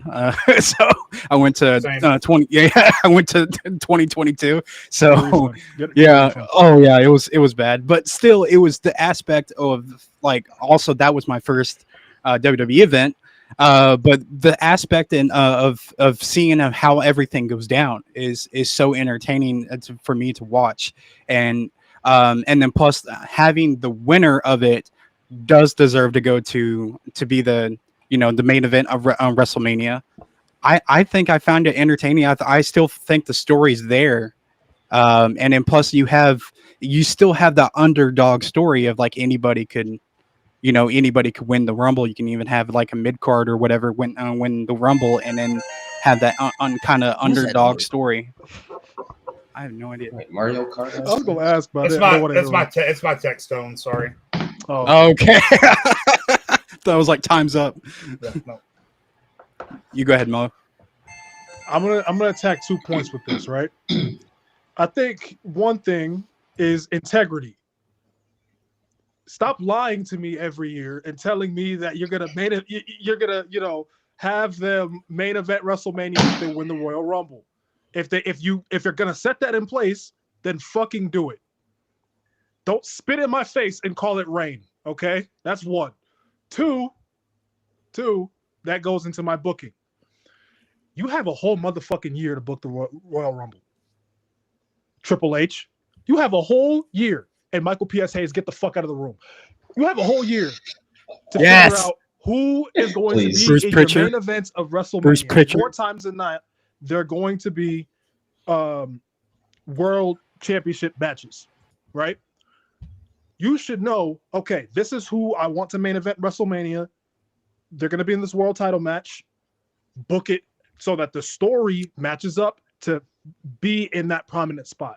But when every time you book your Rumble winner to be Alberto Del Rio or I don't know Vince McMahon or I don't know Jey Uso, it puts you in a bad position. So just know going into that Rumble, just know who the fuck you're gonna put in the main event of WrestleMania, and if you're gonna keep putting that tag on the Royal Rumble, then go with it. Don't lie to me. Yeah, because it sounds to me. Uh, Are we done? Are we going into rebuttals? yeah. You guys still got 2 more minutes, so. Oh, well, go ahead. I got no nose. I got nothing else either. It If they wanna- sounds to me like the point you guys are really making is make better decisions on who wins the Rumble. Because I was about to ask you, Mo, in 2011, are you going to look me in the eye and tell me Alberto should have main evented over John Cena? Like, Oh, no. That's the problem.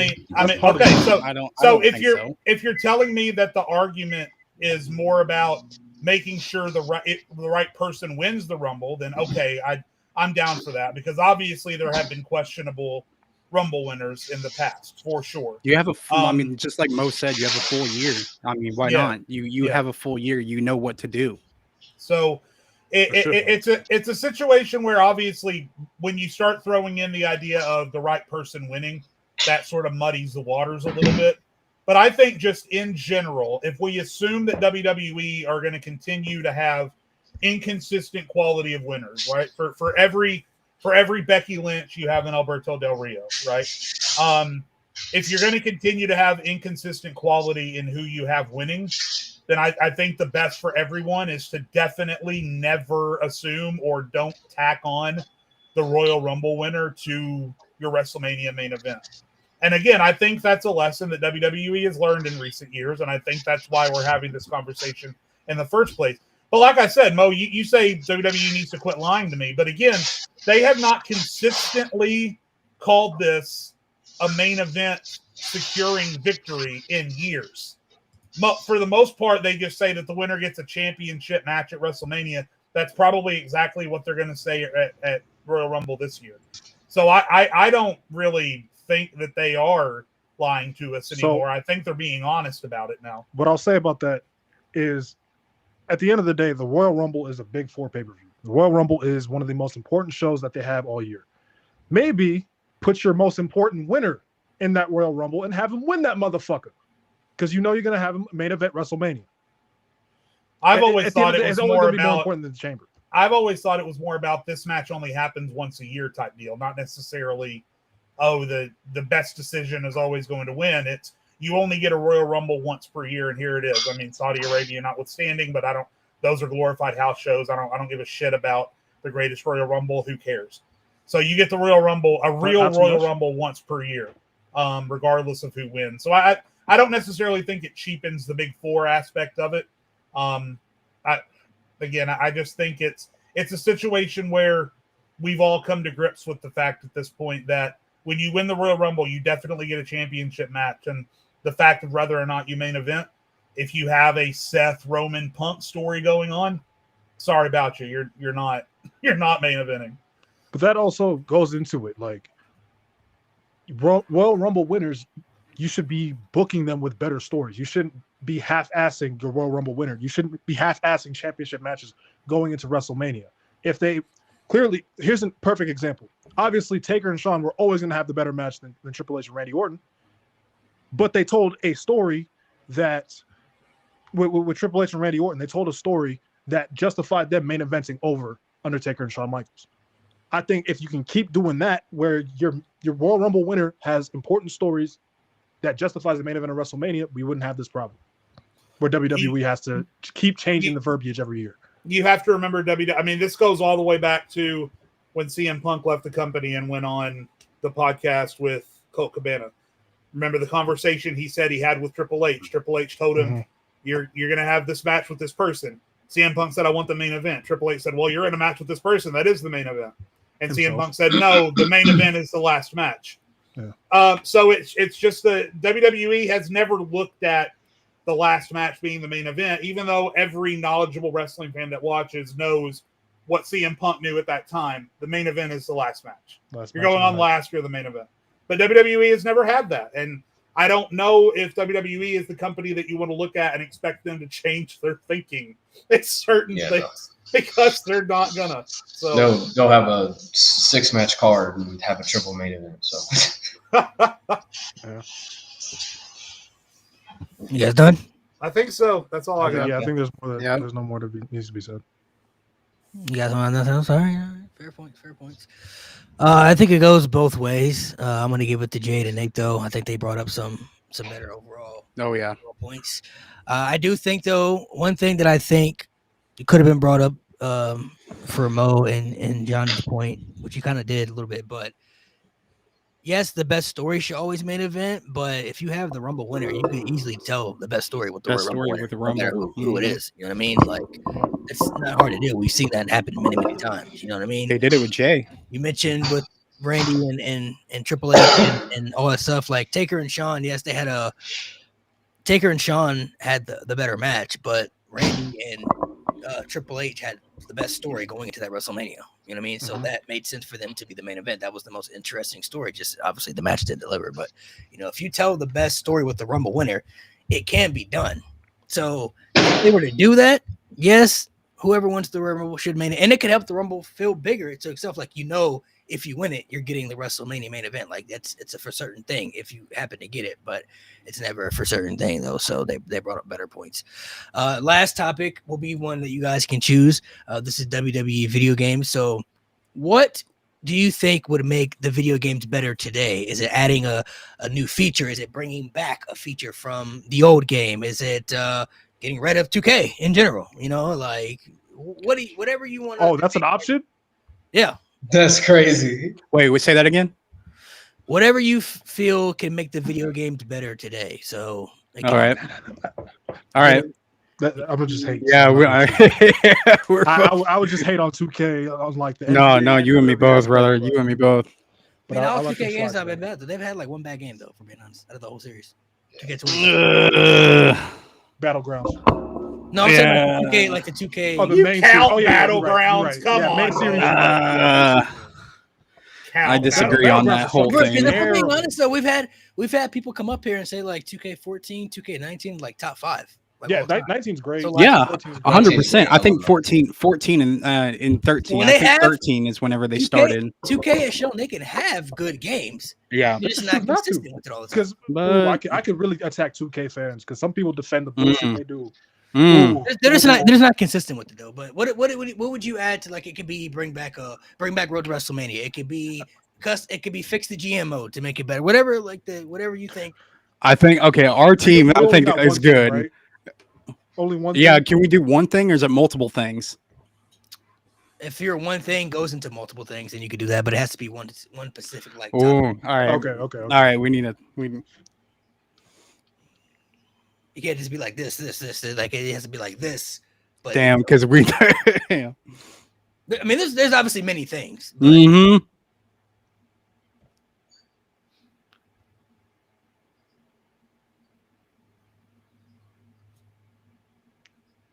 Whenever you guys are ready, let me know. Yeah, we just solidified. What do you think of that, Nate? Because I think that should be fair. Yeah. Yeah, I think that should be the centerpiece of your game, honestly. Yeah. And the fact that it's still the same thing as it was 10 years ago.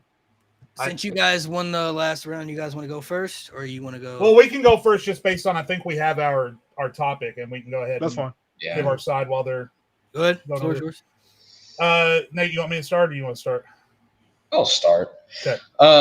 So yeah, we've decided on universe mode. That thing has been, man, it has so much potential when it started off with THQ in 2000. SmackDown vs. Raw 2011. It was actually fun, but I don't know. You get the same stuff, and it's boring. It's dry.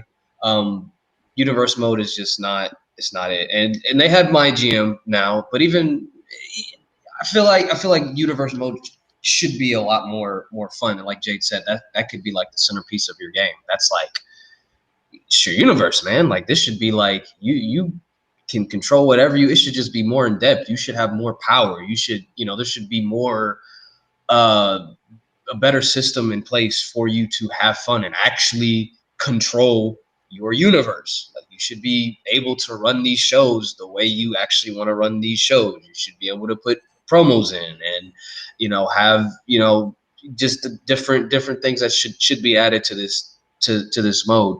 So like Jade said, I think that should be the centerpiece to your game. I mean, just as an example, one thing that I can't believe, as far as I know, because I haven't played that much of universe mode this year because universe mode sucks and it still sucks. But the one simple thing that I would love to have in universe mode is if you have a Money in the Bank winner on your roster and you are simulating a championship match, there should be a notification that pops up. A championship match is in progress. Would you like your Money in the Bank winner to cash in? But no, you have to tell it before the match if you want it to. It doesn't make any sense. And here's the thing. You can't. Whoops, my mic fell. You can't market your game versus one age group versus another age group. It needs to be fun for kids my son's age, who's 9, who doesn't give a shit about universe mode. But it also needs to be fun for the people who have been playing these games for 20-something years at this point. Universe mode just needs to stand out more from standard mode. Standard play mode needs to be more arcadey. It needs to really take, even though I don't think this is a great game, I think play like versus mode needs to take some hints from AEW Fight Forever, just in the way that game mode feels very arcadey and fun. But when you play universe mode, that should be for us. That should be for people who understand how the business works and want to be able to run a season of WWE as if we were a booker, a writer in the Gorilla Room with unfiltered, unedited, complete, and total control over how everything works. Not universe mode randomly turning people heel or randomly spitting out cutscenes or deciding the same cutscene. Having to modify how many matches are on your card, every single fucking card. Like, it's not easy to play. It's frustrating to play. It's broken as hell. And it's not different enough from the other game modes. Why would you play universe mode when GM mode works so much better? Why would you play the matches in universe mode when you can just go to play the matches in versus mode? What's the point? Universe mode needs a complete and total overhaul because right now, people our age don't really have a reason to play offline. And playing online on these wrestling games, in my opinion, I'm sorry, is just frustrating as fuck. I hate playing online in wrestling games because everyone just wants to grief. Everyone just wants to reverse for 15 fucking minutes. Playing online is miserable in WWE. And I don't know how you fix that, or I would have picked that. But picking universe mode is an easy choice because you tear it down, overhaul it, and design it for people like us who want complete and total control over what we're doing because that's what we want to do. So fix universe mode and get people like us who don't just want to go in and play arcade games to be able to do a full simulation WWE style game. And I think you'd bring back a big portion of your core audience. You guys want to pass it? You guys got a couple more seconds. Got anything else, Nate? No, I'm good. Let's get it. Go ahead. We're good? Okay. I really like the aspect you guys went with. Freedom. Basically, we want universe mode to have the freedom, which these games are missing, because that's why I still play fucking SVRs. But the side I'm going to go with is I'm going to say they need to bring back a mode that they took out from 2K14 and still have not brought back to this day. And I can't wait for them to fucking bring it back and call it a new mode. Create a story. Yes. Create a story. Yes. I have said this for years. Yeah, they can bring back Road to WrestleMania. Who says they don't fuck it up? Yeah, they can bring back challenge mode. Who says they don't fuck it up? Who says they don't bring back the old style of GM mode and still find a way to fuck it up? But create a story. It is literally whatever the fuck you want to do. Yep. Your story. It is freedom to the max. You could do whatever you want. You can tell whatever story you want. You use whatever character. If they take the exact template, copy, paste onto 2K26, I would play that game day and night. Because the other aspect that Create a Story gave us was community fucking creations. Yes. So literally, you had endless content. Because even if your brain was fried and you ran out of stories to tell yourself, you got another motherfucking story. And these motherfuckers online are creative. Yep. So you got a whole another person's story. You can, bro. I'm still playing stories that I downloaded years ago from 2K14. I'm still replaying those. If they would bring that back now, I wouldn't have much to say. Because yes, universe mode is broken as fuck. That's why I don't touch it. But it's like, and universe mode has so much potential. I do agree with y'all on that. But man, even if they put Create a Story in universe mode, you know how much that's shot in the That's arm. content. That's a lot of content. You know how much creators can do with that Yep. shit? Yep. You know how much streamers can do with that? Bro, just bring back Create a Story. That is a layup. Do not pull up Brandon Knight. It is a fucking layup. It is a layup. Bring it back. Bring it back, bro. Oh shit. Go ahead, Johnny. I'm gonna let you. Yeah, 100%. It's 100% content. Bring that back, and just like what Mo said, if you're literally copying and pasting from everything that what 2K14 had and putting it into 2K26, then yes, you get the creation mode as well, the create on community creations, and then that way you can upload your story onto community creations. I think that would go so far, and I mean, way better than, in my opinion, way better than universe mode. Like, because yeah, you get universe mode, and I mean, but again, here we are, and it's still broken, and I can't tell you how many patches they've done on 25 now, and still broken. Like, I think I do too, and I don't even want to get into the island. That was one of my things, but I don't even want to get into that.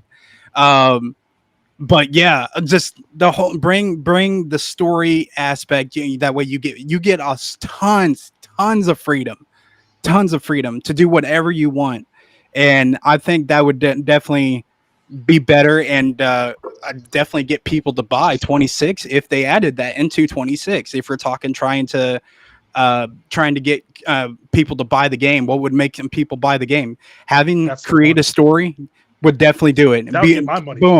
Boom, because especially if you're a creator, like if you're a creator and you're trying to create content, absolutely, that's a 100% like easy.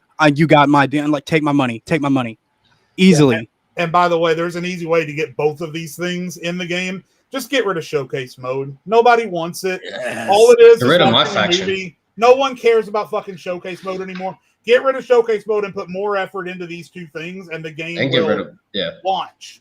and get rid of my faction. Get rid of that bullshit.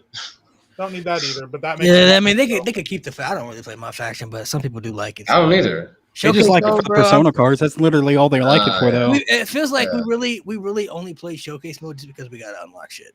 It's not fun. Yeah, Bro. We know we have to unlock certain things we want, so it's like, all right, I guess I gotta play. And it's so unfair because for the people that spend like what was it, 140 whatever on for the last year, like on 25, it was like 140. For the people that spend that money, you should absolutely get the ability to unlock everything, and that includes everything. Like not going through a showcase mode and having to do all that. But yet the people that paid $140 for the game still have to go through showcase mode to unlock all those stuff. That's a little bull. That's bullshit. I feel like they should. Your lights demo. Yeah, and might have to fix your camera, Mo. No, you might not be able to hear us. I don't know. I like the aspect of Create a Story. I forgot about that. I ain't gonna lie. I know, bro. I forgot about that, bro. Create a Story was lit. Showcase is lit. Yeah, lit on Especially fire. Fucking barn. Especially showcase. Especially with what we got today, bro. I'll be real. That's probably the first person that actually I seen that enjoy showcase. Like they could mix it though. If you do Create a Story, you can mix that with like the universe mode. Like you can mix that all together. You know, like imagine they did Create a Story for Road to WrestleMania. Like that was one of the options. Like you get the superstars, and then you get create your own Road to WrestleMania story. Like you know how much stuff you could do with that, bro. Like that's just Oh my endless. Like God, bro. It's endless content. It really is. that's like endless content, endless gameplay right there. Yeah. It's fun on every aspect, you know. So you guys both brought up some good points. I'm gonna give to Johnny and Mo though. Like create a Yeah, story. that was I do want to say story. final point though, regardless who you give it to. I think you could get a better universe mode and survive without story mode. I think even if you add story mode, you still have to fix universe mode because universe mode is such a central. It needs to be a central experience of the game. So universe mode can't go away. That has to get fixed. Add story mode, obviously that's a great idea, but you still have to overhaul universe mode. It's such a 100%. crucial part of the experience. Yeah. But I look at like they did it perfectly in WWE 12. There was so much fluidity. Like there was cutscenes that they threw in there that like you wouldn't expect. Like, bro, I don't get what's up with that. Yeah, I mean, 2K just don't give a fuck because they We- people. No, they really I'm don't. gonna They go just on care a- about money. They just care about money. I Let's gotta get this off my chest. I gotta get this off my chest. You 2K fans, sometimes y'all gotta stop defending bullshit, man. Y'all have to stop settling for mediocrity. Please stop defending 2K just because they're a big ass company. Number one, their money does not go in your pocket. Your money goes in their pocket. Okay, so let's get that out the way. Second of all, bro, when they're lazy and we call it out, stop telling us we're complaining for no reason. We're complaining because we want the shit to be better. Yep. There's no reason that a game that dropped in 2003 with graphics that look like they were from 1980 is still kicking the shit out of your game now. I don't want to hear that shit. Let's I not don't wanna even hear that shit. not even talk about the commentary. You know how old that commentary and That table shit is. ass. Bro, And- bro, don't get me started on that, bro. Oh my Why is god! Byron And- Saxton yeah, still in my, you all, on my y'all, screen? that just in proves right there that 2025. y'all are some lazy motherfuckers. That just I proves took right 25 there. off my console. I took 25 Byron off. Saxton hasn't commentated since like the pandemic.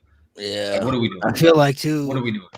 With video games nowadays too, they're at a stage where not even just WWE, but NBA, Madden, all these games have pretty much done like all they could do and create new things. They had to take things away and then keep them away for years, and then like Mo said, bring them back, but just name it something different. You know what I mean? Like they have to do that to make more money and to make it seem like they're creating something new. Because for WWE games, what more could they possibly already do? I mean, you've already created so many other things. You've had creative story, Road to WrestleMania. You got Universe Mode. They brought on the island this year. Like we've had custom creations where we can change superstars' gears, and they've done so much shit. So it's like if you just keep it the same, it's the same game every year. But it might not be a bad thing at this point. I mean, there's always things you could upgrade, but why take things away? Why take things away from the game that are good that people genuinely want to see every year? You know what I mean? For When they took away the Road to WrestleMania, bro, that really pissed me off. I was like, that was one of the things I look forward to like every year. When they first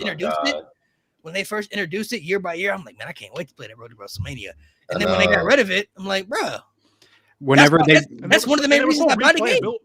They brought in replayability on them too. They brought in the island for this year, and they took away the ability to cross-platform creations. That pissed me off because there were so many. They took we don't have that in 25 because of the island. Because of the island, we don't have cross-platform creation. We can't download PlayStation. An Xbox creator can't download a PlayStation's creator or creation anymore. We can do that in 24. Can't do that in 25 because of this fucking island. And that's what makes it worse too. One thing I think that just pissed me off. One of the welcome to my world. One of the things that I would have said that they got to fix somehow, I don't know, somehow, some way, is the goddamn online servers, bro. The servers online. Oh yeah. Cause bro, people online are assholes though. Like, niggas just don't want to actually play the game. They just want wins on their fucking record. That's it. Nobody actually wants to win. They be fucking cheating, bro. Tired of that shit. Yeah. How do you cheat though? I don't know. I really 09. I saw someone on day two, and they were like already level 1,000 in the rankings. I was like, how? Some people are 2 hours. They buy it. When I play the game, I usually just play with my friends, but like The servers same. crash so much. It's like I've never had those problems with NBA. I've never had those problems with Madden. Like the servers crash constantly on WWE games, bro. It's like, bro, if you can fix the servers, they got to a point you can't even use your own custom created characters. You got to use regular characters because if you use the custom created ones, the They servers finally crash. fixed that. They finally patched that, but Oh, with they did? they finally patched it. But the entrances are still off. Like you can't hear someone's music. You like even if it's in game. Like if I put Rhea Ripley's theme song on my character, the other person that I'm facing can't hear that. Why? Why? That's so ridiculous. Put McDonald's as servers. Bro, the servers are so like the servers are so broken in so many ways. And I just Yeah. feel like if they fix that, it would make the game more enjoyable because Get playing rid with of your my faction. Get rid of my faction. Yeah, my please. faction, What is the faction, point? my faction showcase is the ones Cook, that really Chris, need to go. cook. That- I don't care if they keep my faction, but like I said, I never played it like that. So it's like if they didn't get rid of it, I wouldn't be mad. But if they got rid of it, I'm not gonna cry about it either. So My problem is they keep these characters locked behind it. I'm just like, bro, I'm not grinding my faction, my nigga. Give me the fucking character. Can I pay for it? Like, god damn. Yeah, I don't like. That's the one thing I don't like about, like I said, we showcase mode. Showcase mode doesn't feel fun to play. It feels like I'm just playing showcase mode, so I have to unlock certain things in the game that I know I have to unlock. I don't care about going back and playing matches from the past and the graphic scene cuts of the real match, tied in with the actual video game part of it. That doesn't interest me. I don't care about that stuff. Yeah. I want to play stories that are made up in the game. Yeah, like the what's that mode called? What the oh, damn, I can't think of the name, the mode of it. It's the custom created stories with like created characters. You create a character and you My character, my rise. My Rise is good. Yeah, I like My Yeah. Rise. Cool. Every year My Rise is good. Like the stories are interesting. They make it good. We play games for that. I want to play made up stuff, like you mentioned. Create a story. I want to make shit up in the game to make it fun for me, like how I would book it in my head. Like this is what I would do. This is how I would like it. That's what makes the game fun. That's how you get me personally, I think that was the only thing that was good for 25 was the My Rise story. The My Rise was good this year, but I mean that's that personally bored me. I don't really. I don't what? know. It- And it- the it- Nation I- stuff, that shit was fire. Yeah, that was the I was just like, Punk, why is he okay? All right, Yeah. I guess. I mean, it's that an kinda lost interesting me. story, but that all goes back to what we were saying. Just you might as well just bring back the creative story where you can create your own story how you think it would go down. I You still try pay and change 20 it. just for that. Yeah, exactly. Just for that. It makes it a lot funner. It makes it more engaging. It makes it a lot better overall. Just as a total package for a video game. You know what I mean? Like Yeah. nobody wants to play a video game and it'd be boring. You know what I mean? Like I get every game. It's not going to be as good as some of the ones in the past. 'Cause I do think sometimes people do live in nostalgia too much. Sometimes people Yeah. reminiscing on SmackDown. Here Comes the Pain, SmackDown versus Raw, and No Mercy. It's like, bro, those games are in the past. Like You're able to climb the SmackDown fist and fight on top of the SmackDown fist. Like, come on, man. I miss those I think days. it's just go back those and play were it. those were the past games. You feel me? Like we're Yeah. in a different era Yeah. now. It's a new generation, so the games are different now. Like Yeah. they just continue to make the same game every year. Like SmackDown, Here Comes the Pain. What's the point of buying the game? I just buy that. I just play the first one. I mean, like it's the same game every Exactly. year. So Exactly. they definitely can New improve roster. it. That's it. That's it. They- Updated roster. They definitely can improve it and add certain things to make the games more special, more different. I feel like bringing back Road to WrestleMania would definitely be something that would interest me. Create a story would be great as well. That's something that, adding universe mode to make that better would be great. Adding more custom creations, cross-play with Xbox and PlayStation. Like, Yep. so many different things they can do. But I also understand for 2K's aspect as their brand, they can't give us everything at once because then if they give us everything at once, then they have to possibly top themselves the next year. It's like every year you got to go bigger and bigger and bigger. So that's why they take things away from the game and then they bring it back, every once in a while. Like GMO was always going to come back. They just had to take it away for so many years for people to finally be like, please bring it back. Can you please That was bring like it back? A decade and Okay. a half. And then they brought it back. But do you see how that when they first brought it back, it wasn't to the custom that we wanted. And the next year it got a little bit better. All right, next year it got a little bit better. Next year gonna be better than this year. You know what I mean? So every year they're gonna continue to up it. Like they know what they're doing with that. It's a money thing. It's a business at the end of the day. So they got to be smart and know how to use their credentials. I know do thing. agree with like you brought up Showcase. They just it just doesn't hit like it used to, man. Like the first couple ones, I was like, okay, this is great. Like the 30 years of WrestleMania, the Attitude Era one, even though they didn't go all the way to like WrestleMania X7, but like especially that 30 years of WrestleMania one. When I look at that and then look at what they did with 40 years, inexcusable. When people were defending, oh man, you don't want to play through WrestleMania 6. Yes, the fuck I do. It's 40 years. Put the match in there, goddammit. Like, I feel like you can, yeah, but try to refreshen up. We don't always have to play the same matches from WrestleMania 6 from over and over again. Like there was a lot other matches that you could have done for WrestleMania 6, and you could have just done that. You can't tell me you couldn't have done Rock Hogan. Exactly. You can't tell me you couldn't have done Rock Hogan. Yeah, like you should have 100% should have done that.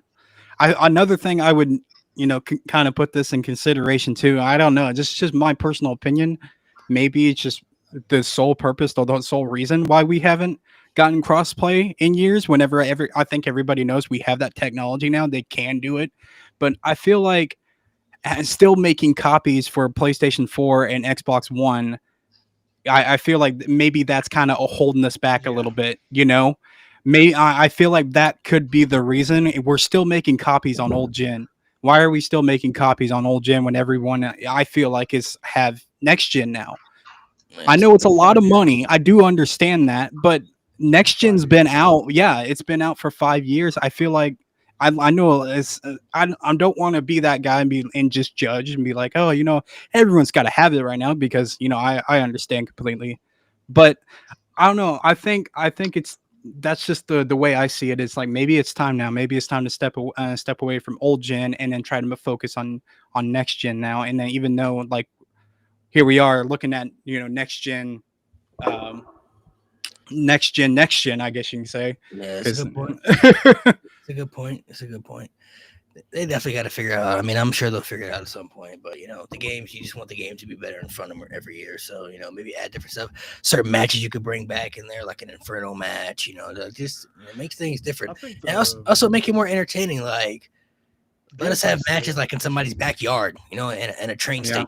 You know what I mean? Like just to add different. Like, and here comes the pain. You can jump off a fucking helicopter. You know what I'm saying? Like in a parking lot. Here comes the pain. Stupid shit. You know what I mean? Like to Chris in the comments, if they did a Ruthless Aggression showcase, I'd be like, okay, cool, because we got one. Might as well. Yeah. All right, hell yeah. But even then, so it's like, I don't know. I'm not interested in like. I'm not interested in like playing old stuff we played. I feel like now if they did if you did a story mode for like My Rise where it's like you create a character and then you can pick like what era of WWE you want to go back to. So you can go to the 80s, you can go to the Attitude Era, you can go to the Ruthless Aggression Era, NXT Black and Gold. You know what I mean? Like you could pick what era you want to go to and start, and then every era has a different story. Now that shit would be fire. Like I can go back to the 80s and I can have stories with Hogan and Macho Man and Ultimate Warrior and Jake the Snake, or I can go to the Attitude Era and be there with Rock, Austin, and Mick Foley and Triple H, or Ruthless Aggression Era with Brock Lesnar and Kurt Angle and John Cena and Batista and Randy Orton, or NXT Black and Gold. Like I can go down there and have the matches with DIY and Aleister Black and all these other people. So if they added something like that where you create a character and then you can pick what era you want to go to throughout WWE with your character to have the stories and all that stuff, that would be fire. That would be sick. And the thing is too, I'm not too big of an advocate of using this too much, but with AI now, you can make the voiceovers that you need for people who have passed away, like Hogan and Savage.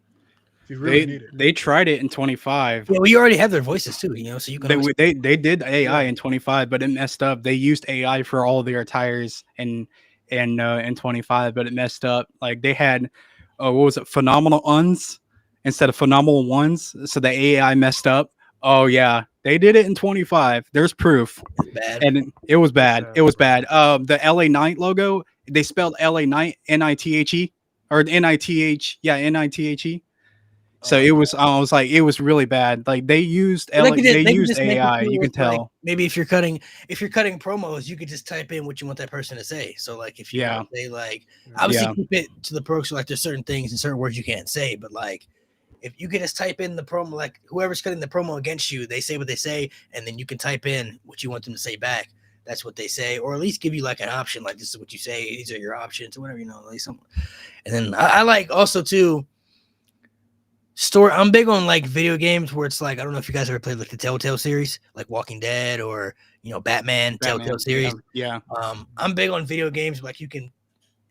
Based off what you choose is going to determine how your destination is. So if they brought that to WWE games, like in a story mode where it's like, if you turn heel, if you turn face, your story is going to be different opposed to the two. If you team up with that person or you choose to face that person, your story is old season modes too, bro. Like or like if you win and lose, like if you lose a match, that can determine your story. That would change the story. That was change the direction of the story you're doing. That's how like 06 and 07 season mode was too. Yeah, like if you lose matches, you just lost. That was it. Like you couldn't change it. You feel me? Like you can't. That was it. Refix that. If you lose, then.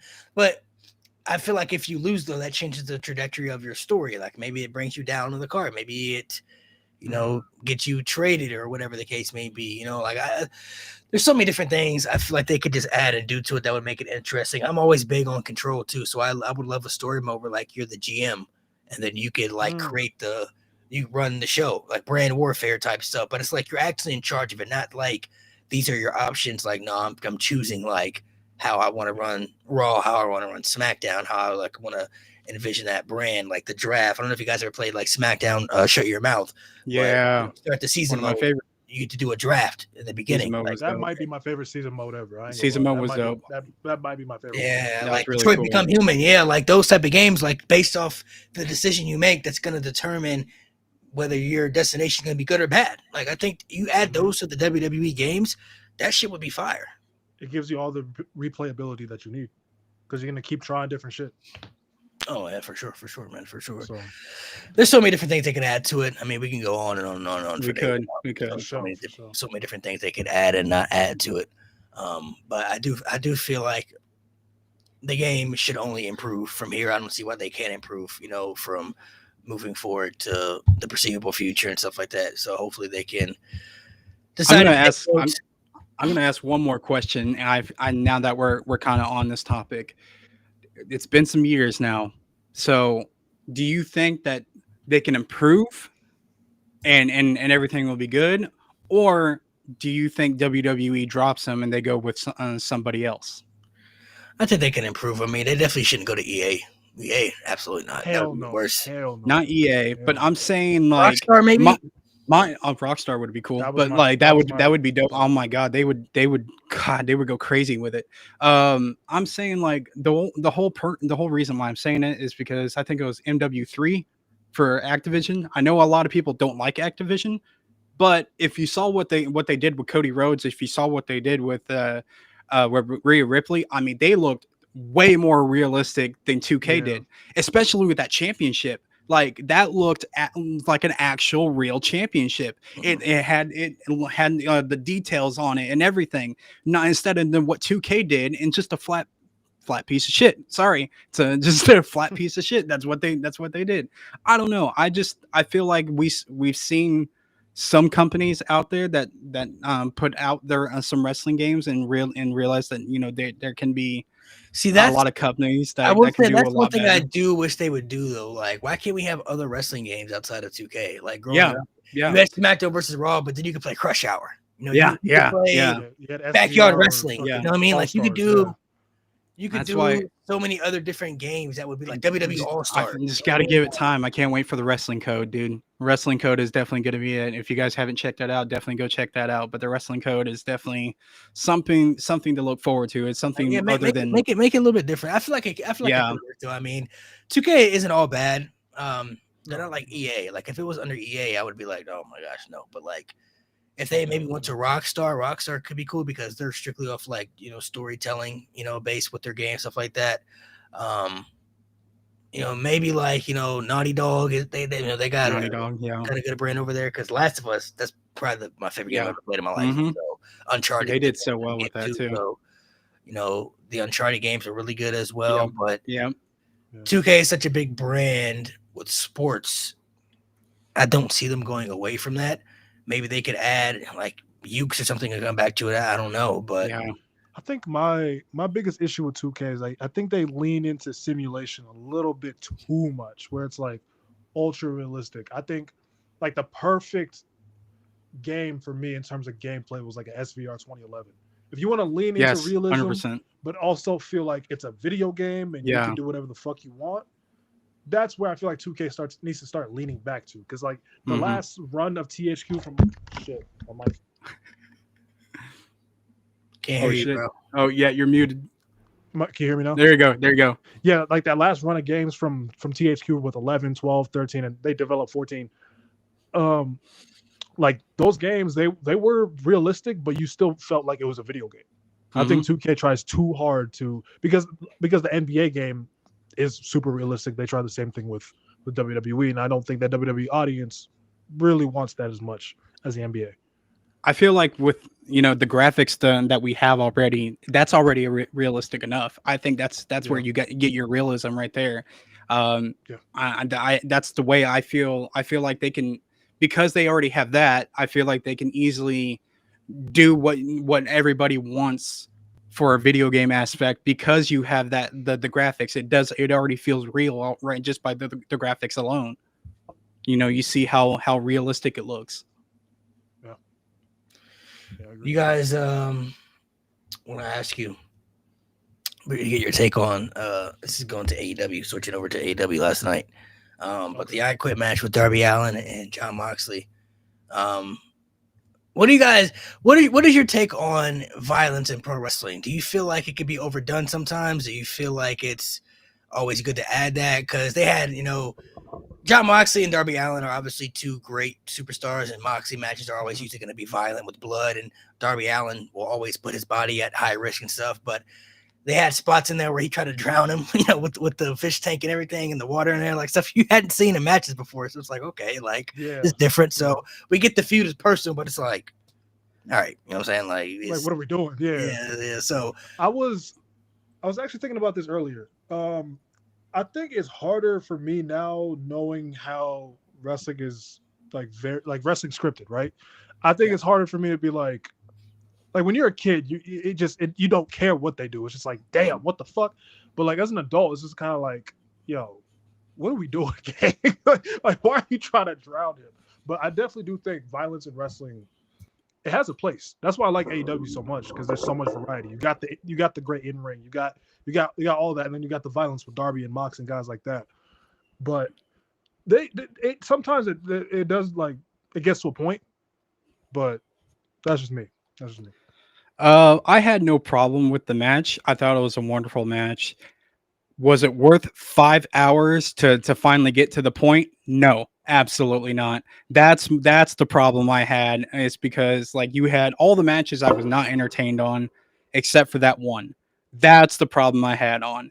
And it was like, to be fair, it was not worth the 5 hours to finally get to that point. And I'm like, oh my gosh. It was a wonderful match, best match of the night in my opinion. But was it worth 5 hours to finally try to get to there? No, I don't think so. Oh my gosh, there was the Mercedes Moné match. Oh my god, don't even get me started on that one. There are so many great opportunities you could have had with that open challenge match, and you just kind of that was duty, bro. Oh my god, it's like, don't even get me started on it. But yeah, that oh my gosh. Did you want to say you're not feeling the Mercedes pushes now? It's like it's too overdone. The titles 11 is way too much now. She herself was amazing, right? But I feel like the direction they have the entire women's division going, which is clearly all of it to her, is kind of holding the division back a little bit. Like the TBS title, like we know damn well she wasn't losing that until she broke Jade's record. She's beating Chris Statlander at Full Gear. Like, and outside of like the few women that they push, there's really not much variety in that division. And it's just kind of like, it's not like all a Mercedes problem, but It gets I to mean- a fucking point. 11 titles, bro. I mean, to be fair, like she already beat the record. She just beat the record not too long ago. So to be Okay. fair, yeah, she it was like sometime last week or something like that. So it was very recent. So Yeah. because of that, I felt like she was losing the title. I was like, okay, there's no point of her needing it now. Like she beat the record. She did what she wanted to do, and that's beat Jade Cargill's record, and she did it. She's now the longest reigning TBS champion of all time.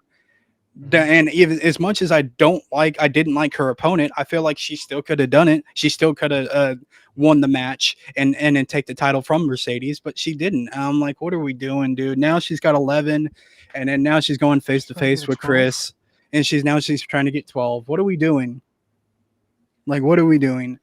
I just feel like this- Mercedes matches and her stories just don't have the substance that they need, bro. It just doesn't hit all the way. Like the only one really that moved me a lot was the Tony one. Yeah, That was that Tony match was pretty good. It wasn't as bad. It was okay, but man, it was just that like AEW pay-per-views were so long. I think we all know that. They're like usually over 5 hours, you know, or sorry, usually over 4 hours.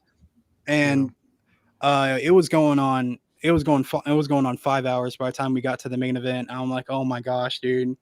And I was like, and don't get me wrong, it was a real good match. I enjoyed the match. Sting coming back, I thought that was really cool. I can't believe that there's a lot of people in my chat that predicted it and saying Sting come back, and I was like, why? But I get it. Like it is like a passing the torch kind of thing. But Yeah. It's so I want to switch over back to WWE because we just saw Sami Zayn lose the US title. Ilya Dragunov, do you feel like that was a good option for him to 100%. win the championship too? 100%. Like 100%. do you feel like Carmelo Hayes would have benefited more? No, I think I think you could have went. Go ahead, Jenny. You know, yeah, I think what they did with Ilya was phenomenal, and it was great, and it was definitely well deserved. Not only to have him come back, but have him come back and win the championship. That's icing on the cake. That's cherry on top right there. That's the way I see it. I think it was a phenomenal return of what they did, and it was a massive way to push Ilya Dragunov, in my opinion. I think that was a good way to make him look really strong. Like that to me, I thought it was really good of him defeating Sami Zayn. And if this was the plan all along and we had no idea, I'm okay with it. Because I was one of those people that hated that didn't like Sami Zayn winning the championship, and I was like, "What are we doing? Why? You know?" But if this was the plan all along, I take back my hate, because I think having Ilya Dragunov return and having him to take the title on the same night he returned, perfect, amazing. I think there's a big misunderstanding in the wrestling community when it comes to Sami Zayn. Nobody said he could never be a good champion. That wasn't the issue that we had with him winning the championship. Yeah. The issue we have with Sami Zayn is due to the booking that he has with certain things. Number one, we talked about it many, many times.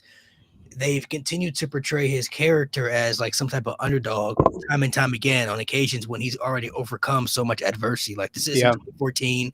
This isn't NXT Sammy anymore. Yeah. We've already been past that. Sammy's already been at WrestleMania and done so much stuff. And the second part of it is, for some reason, it seems like when Sami Zayn is getting titles or certain opportunities, it's with other people's storylines that are lining up for that spot. Like Chad Gable, that was his story to win the Intercontinental Championship, and then they gave it to Sami Zayn. With the United States Championship, yes, not a bad option, but Carmelo Hayes could have been doing the exact same thing Sami Zayn did with the U.S. title, with the Open Challenge and all that stuff, and it would have benefited him a lot more to help boost up his credibility on the main roster. The same with like a Jimmy Uso, giving him that singles push. That would have helped boost him up a little bit more to give him that opportunity to finally at least stand out as a singles competitor.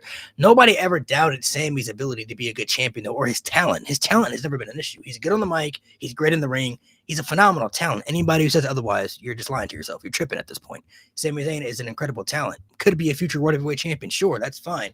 It's just the way they portray him. And unfortunately, not all of it is his fault. Some of it is due to booking, but we all are smart wrestling fans. If you've been watching long enough, you understand that the talent is always, majority of the time, the one that gets the blame for bad booking or good booking.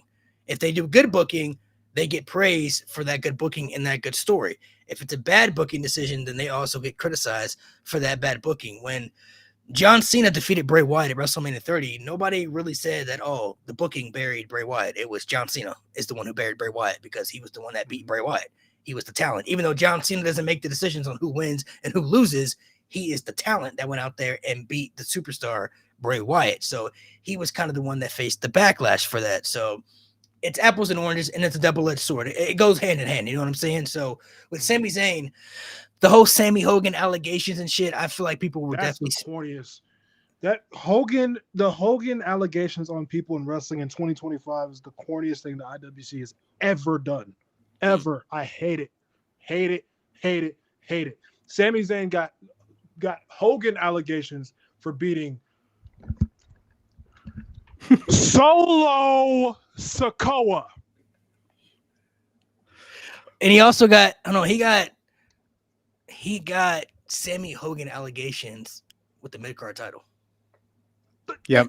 Not even the world They champion. do the same thing with Becky, though. That's He's not even the world crazy. champion. Like, I hate that too. Yeah.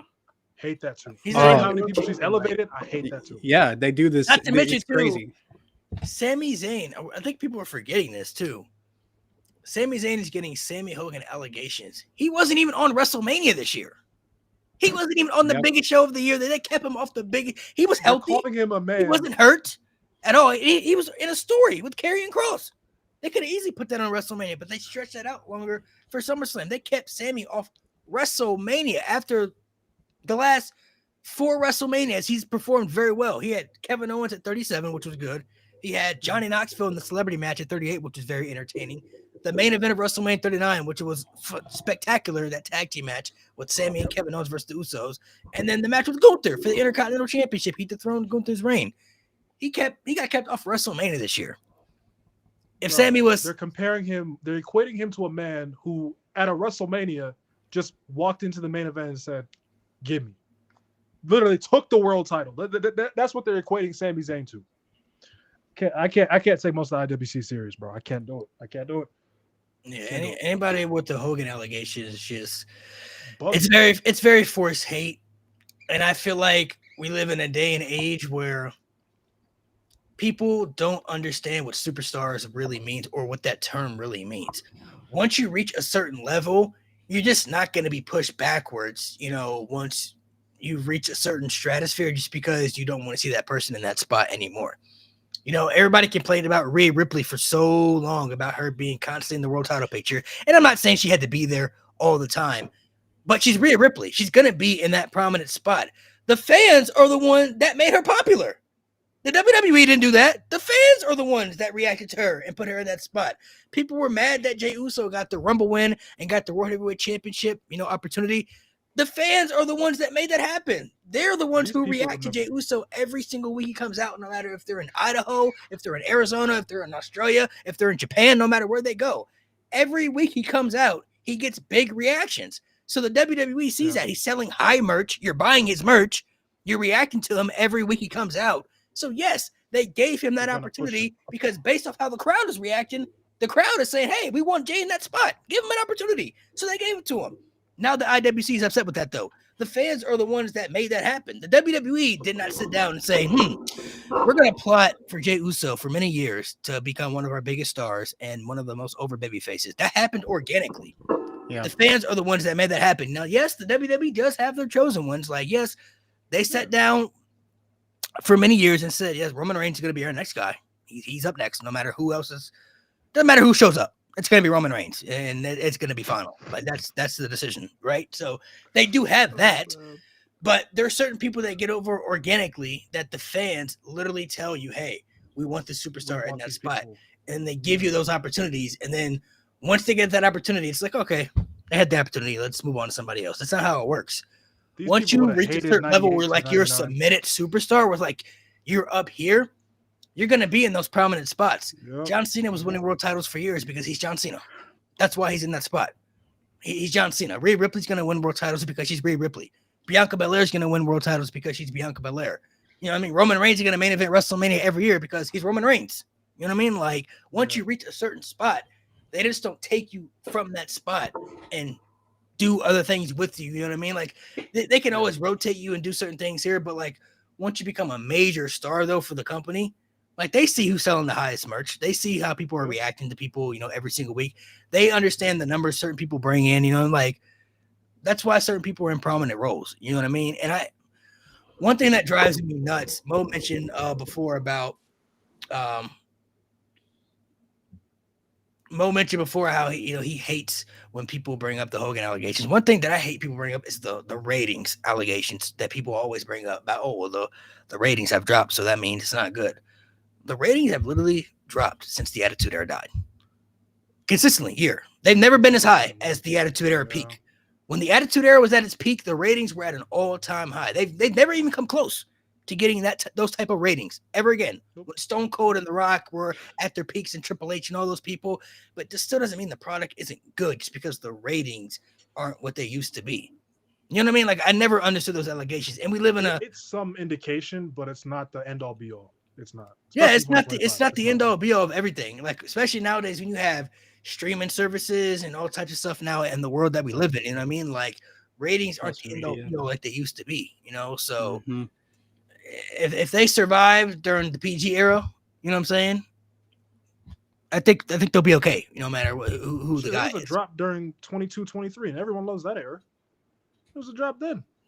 Yeah, I mean, it's been things like crack streams. Like niggas don't want to pay for cable, but at that time, niggas didn't want to pay for cable and all that. Like people just use other social platforms media to watch wrestling now. Social media. I can't tell you how many. Yeah. People be busy, bro. I can't tell you how many times a day I hear, I can't afford I don't have cable. I can't afford cable, or I can't afford the streaming platform. So I just see everything through Instagram, and they are very quick on that too. You get I've seen them as soon as it happens, boom, it's up there on Instagram. So a solid 5 seconds after it happens, it's already on Instagram. That's crazy. So there's some people who won't even watch the shows; they just watch other creators. Yeah, that too. Yeah. I started doing that at one point. Yeah. They just watch other creators react to the shows. They don't even want to watch the show. They just want to see how creators react to it. Yeah. They don't even care about the show. I want to see how that person react to that show. Yeah. So I mean, it goes hand in hand. I feel like it's a mix of both. Yeah. 100%. All right, fellas. Let's see. Oh, there was a chat in here I wanted to get to real quick. I saved it. All right. To get to this one, what's your favorite Road to WrestleMania story? It's a great question. 12. But actually, specifically, the invasion, the WCW invasion part. Oh, okay. I love that part so much. Like the Triple H part of 12, the Sheamus part is good, but that invasion where it's like Big Show goes over and Cody Rhodes defects, Rey Mysterio defects, and then they have the whole thing at Starrcade with the big cage, and I love that. I love that story. Obviously I love 11. 11's so good, but you can't hate 12. 12 I think has got to be locked in for me, because that was something that was brand new in the series of the transition.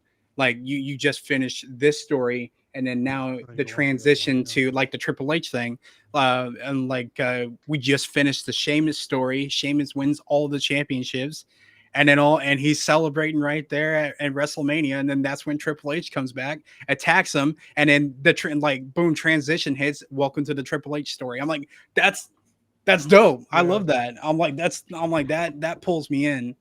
So yeah, 12 has definitely got to be it. SmackDown versus Raw 2010 was probably my favorite ones they've done consistently. I mean, 12 was really good. They've all been really good. I love the Jericho one in 09 with the masked person who did it. You know what I mean? It was the masked attacker. That was good. Masked Man and an unlockable character too. Triple H, the Triple H one in 2009 was good too. Picking between DX or Evolution. That was good. Did like that one. I like the brand supremacy one with Cena, Triple H, and Big Show in 2010. That was good. 2011, obviously they added the aspect where you can roam around backstage and do all that stuff. So that was fun to play as well as a kid at that time too in 2011. So I think they've all been pretty good. I like them all equally. Every run of WrestleMania I genuinely liked. I've gone back and replayed all of them many times. There wasn't one that I felt was lackluster or I didn't like. I've enjoyed all of them. That's part of the reason why I felt they should always have bring it back. You know, like Road to WrestleMania is such a fun game to play. Like it's incredibly hard to mess that up. Like, it's just so hard to mess up. You could have a Road to WrestleMania with the Menace people, you know, and if it's a fun story to play, it's still going to be a fun story for people to play at the end of the day. So, sure, they gave us a women's rumble before we actually got one with Mickie James. That one too. 2011 SmackDown vs. 2011 somehow made Jack Swagger into a main eventer. Road to WrestleMania. And that was they were fun to play. We got a heel Rey Mysterio. Yeah. Rey Mysterio was in that one too. Like the different aspects of crossing over different platforms, like, you know, so they added different layers to it. But fellas, thank you guys. Thank you guys for coming through. Make sure you guys subscribe to the channel, subscribe to the podcast. We're on the road to 100 episodes. We'll be trying to do something big for that. Yes, sir. I'm gonna keep y'all updated with that and see if we can make it work out the way I'm trying to hope. So make sure you guys subscribe to the platform once again. Hopefully you guys enjoyed the episodes. Next week, so Bleacher Report just came out with the list of top 25 best WWE superstars of the last 25 years. So next week we're going to discuss our own top 25 best WWE superstars of the last 25 years. So we're talking from 2000 until now. And we're going to include the men and the women because their list was just the men, you know. So we're going to do men and women because I feel like the women are obviously a big vocal point of the last 25 years as well. So we'll be discussing that. We can try. We'll try to see if we can place it. That's gonna get nasty, bro. We can try to place it in order. At least the top 10. We got at least to the top 10. Yeah. For sure. At least the top 10 for sure. So, and then we'll be doing. We're gonna also start doing some old pay-per-view recaps. We're gonna be doing a recap of Crown Jewel 2018, Survivor Series 2005, Armageddon 2008, and Starrcade 97. We're gonna be doing a recap of those shows. So there's going to be other shows we're going to do recaps of as well. So past and present, you know, shows. We're also going to be doing recaps of the shows after they go off there, the pay-per-views once they end. So once Survivor Series is over with, we will be doing a recap of Survivor Series after that's over. So make sure you guys hit the subscribe button, man. Stay tuned for more episodes of the No Name Wrestling Podcast. Appreciate you guys for coming through. Johnny, thank you for taking the time last minute for being a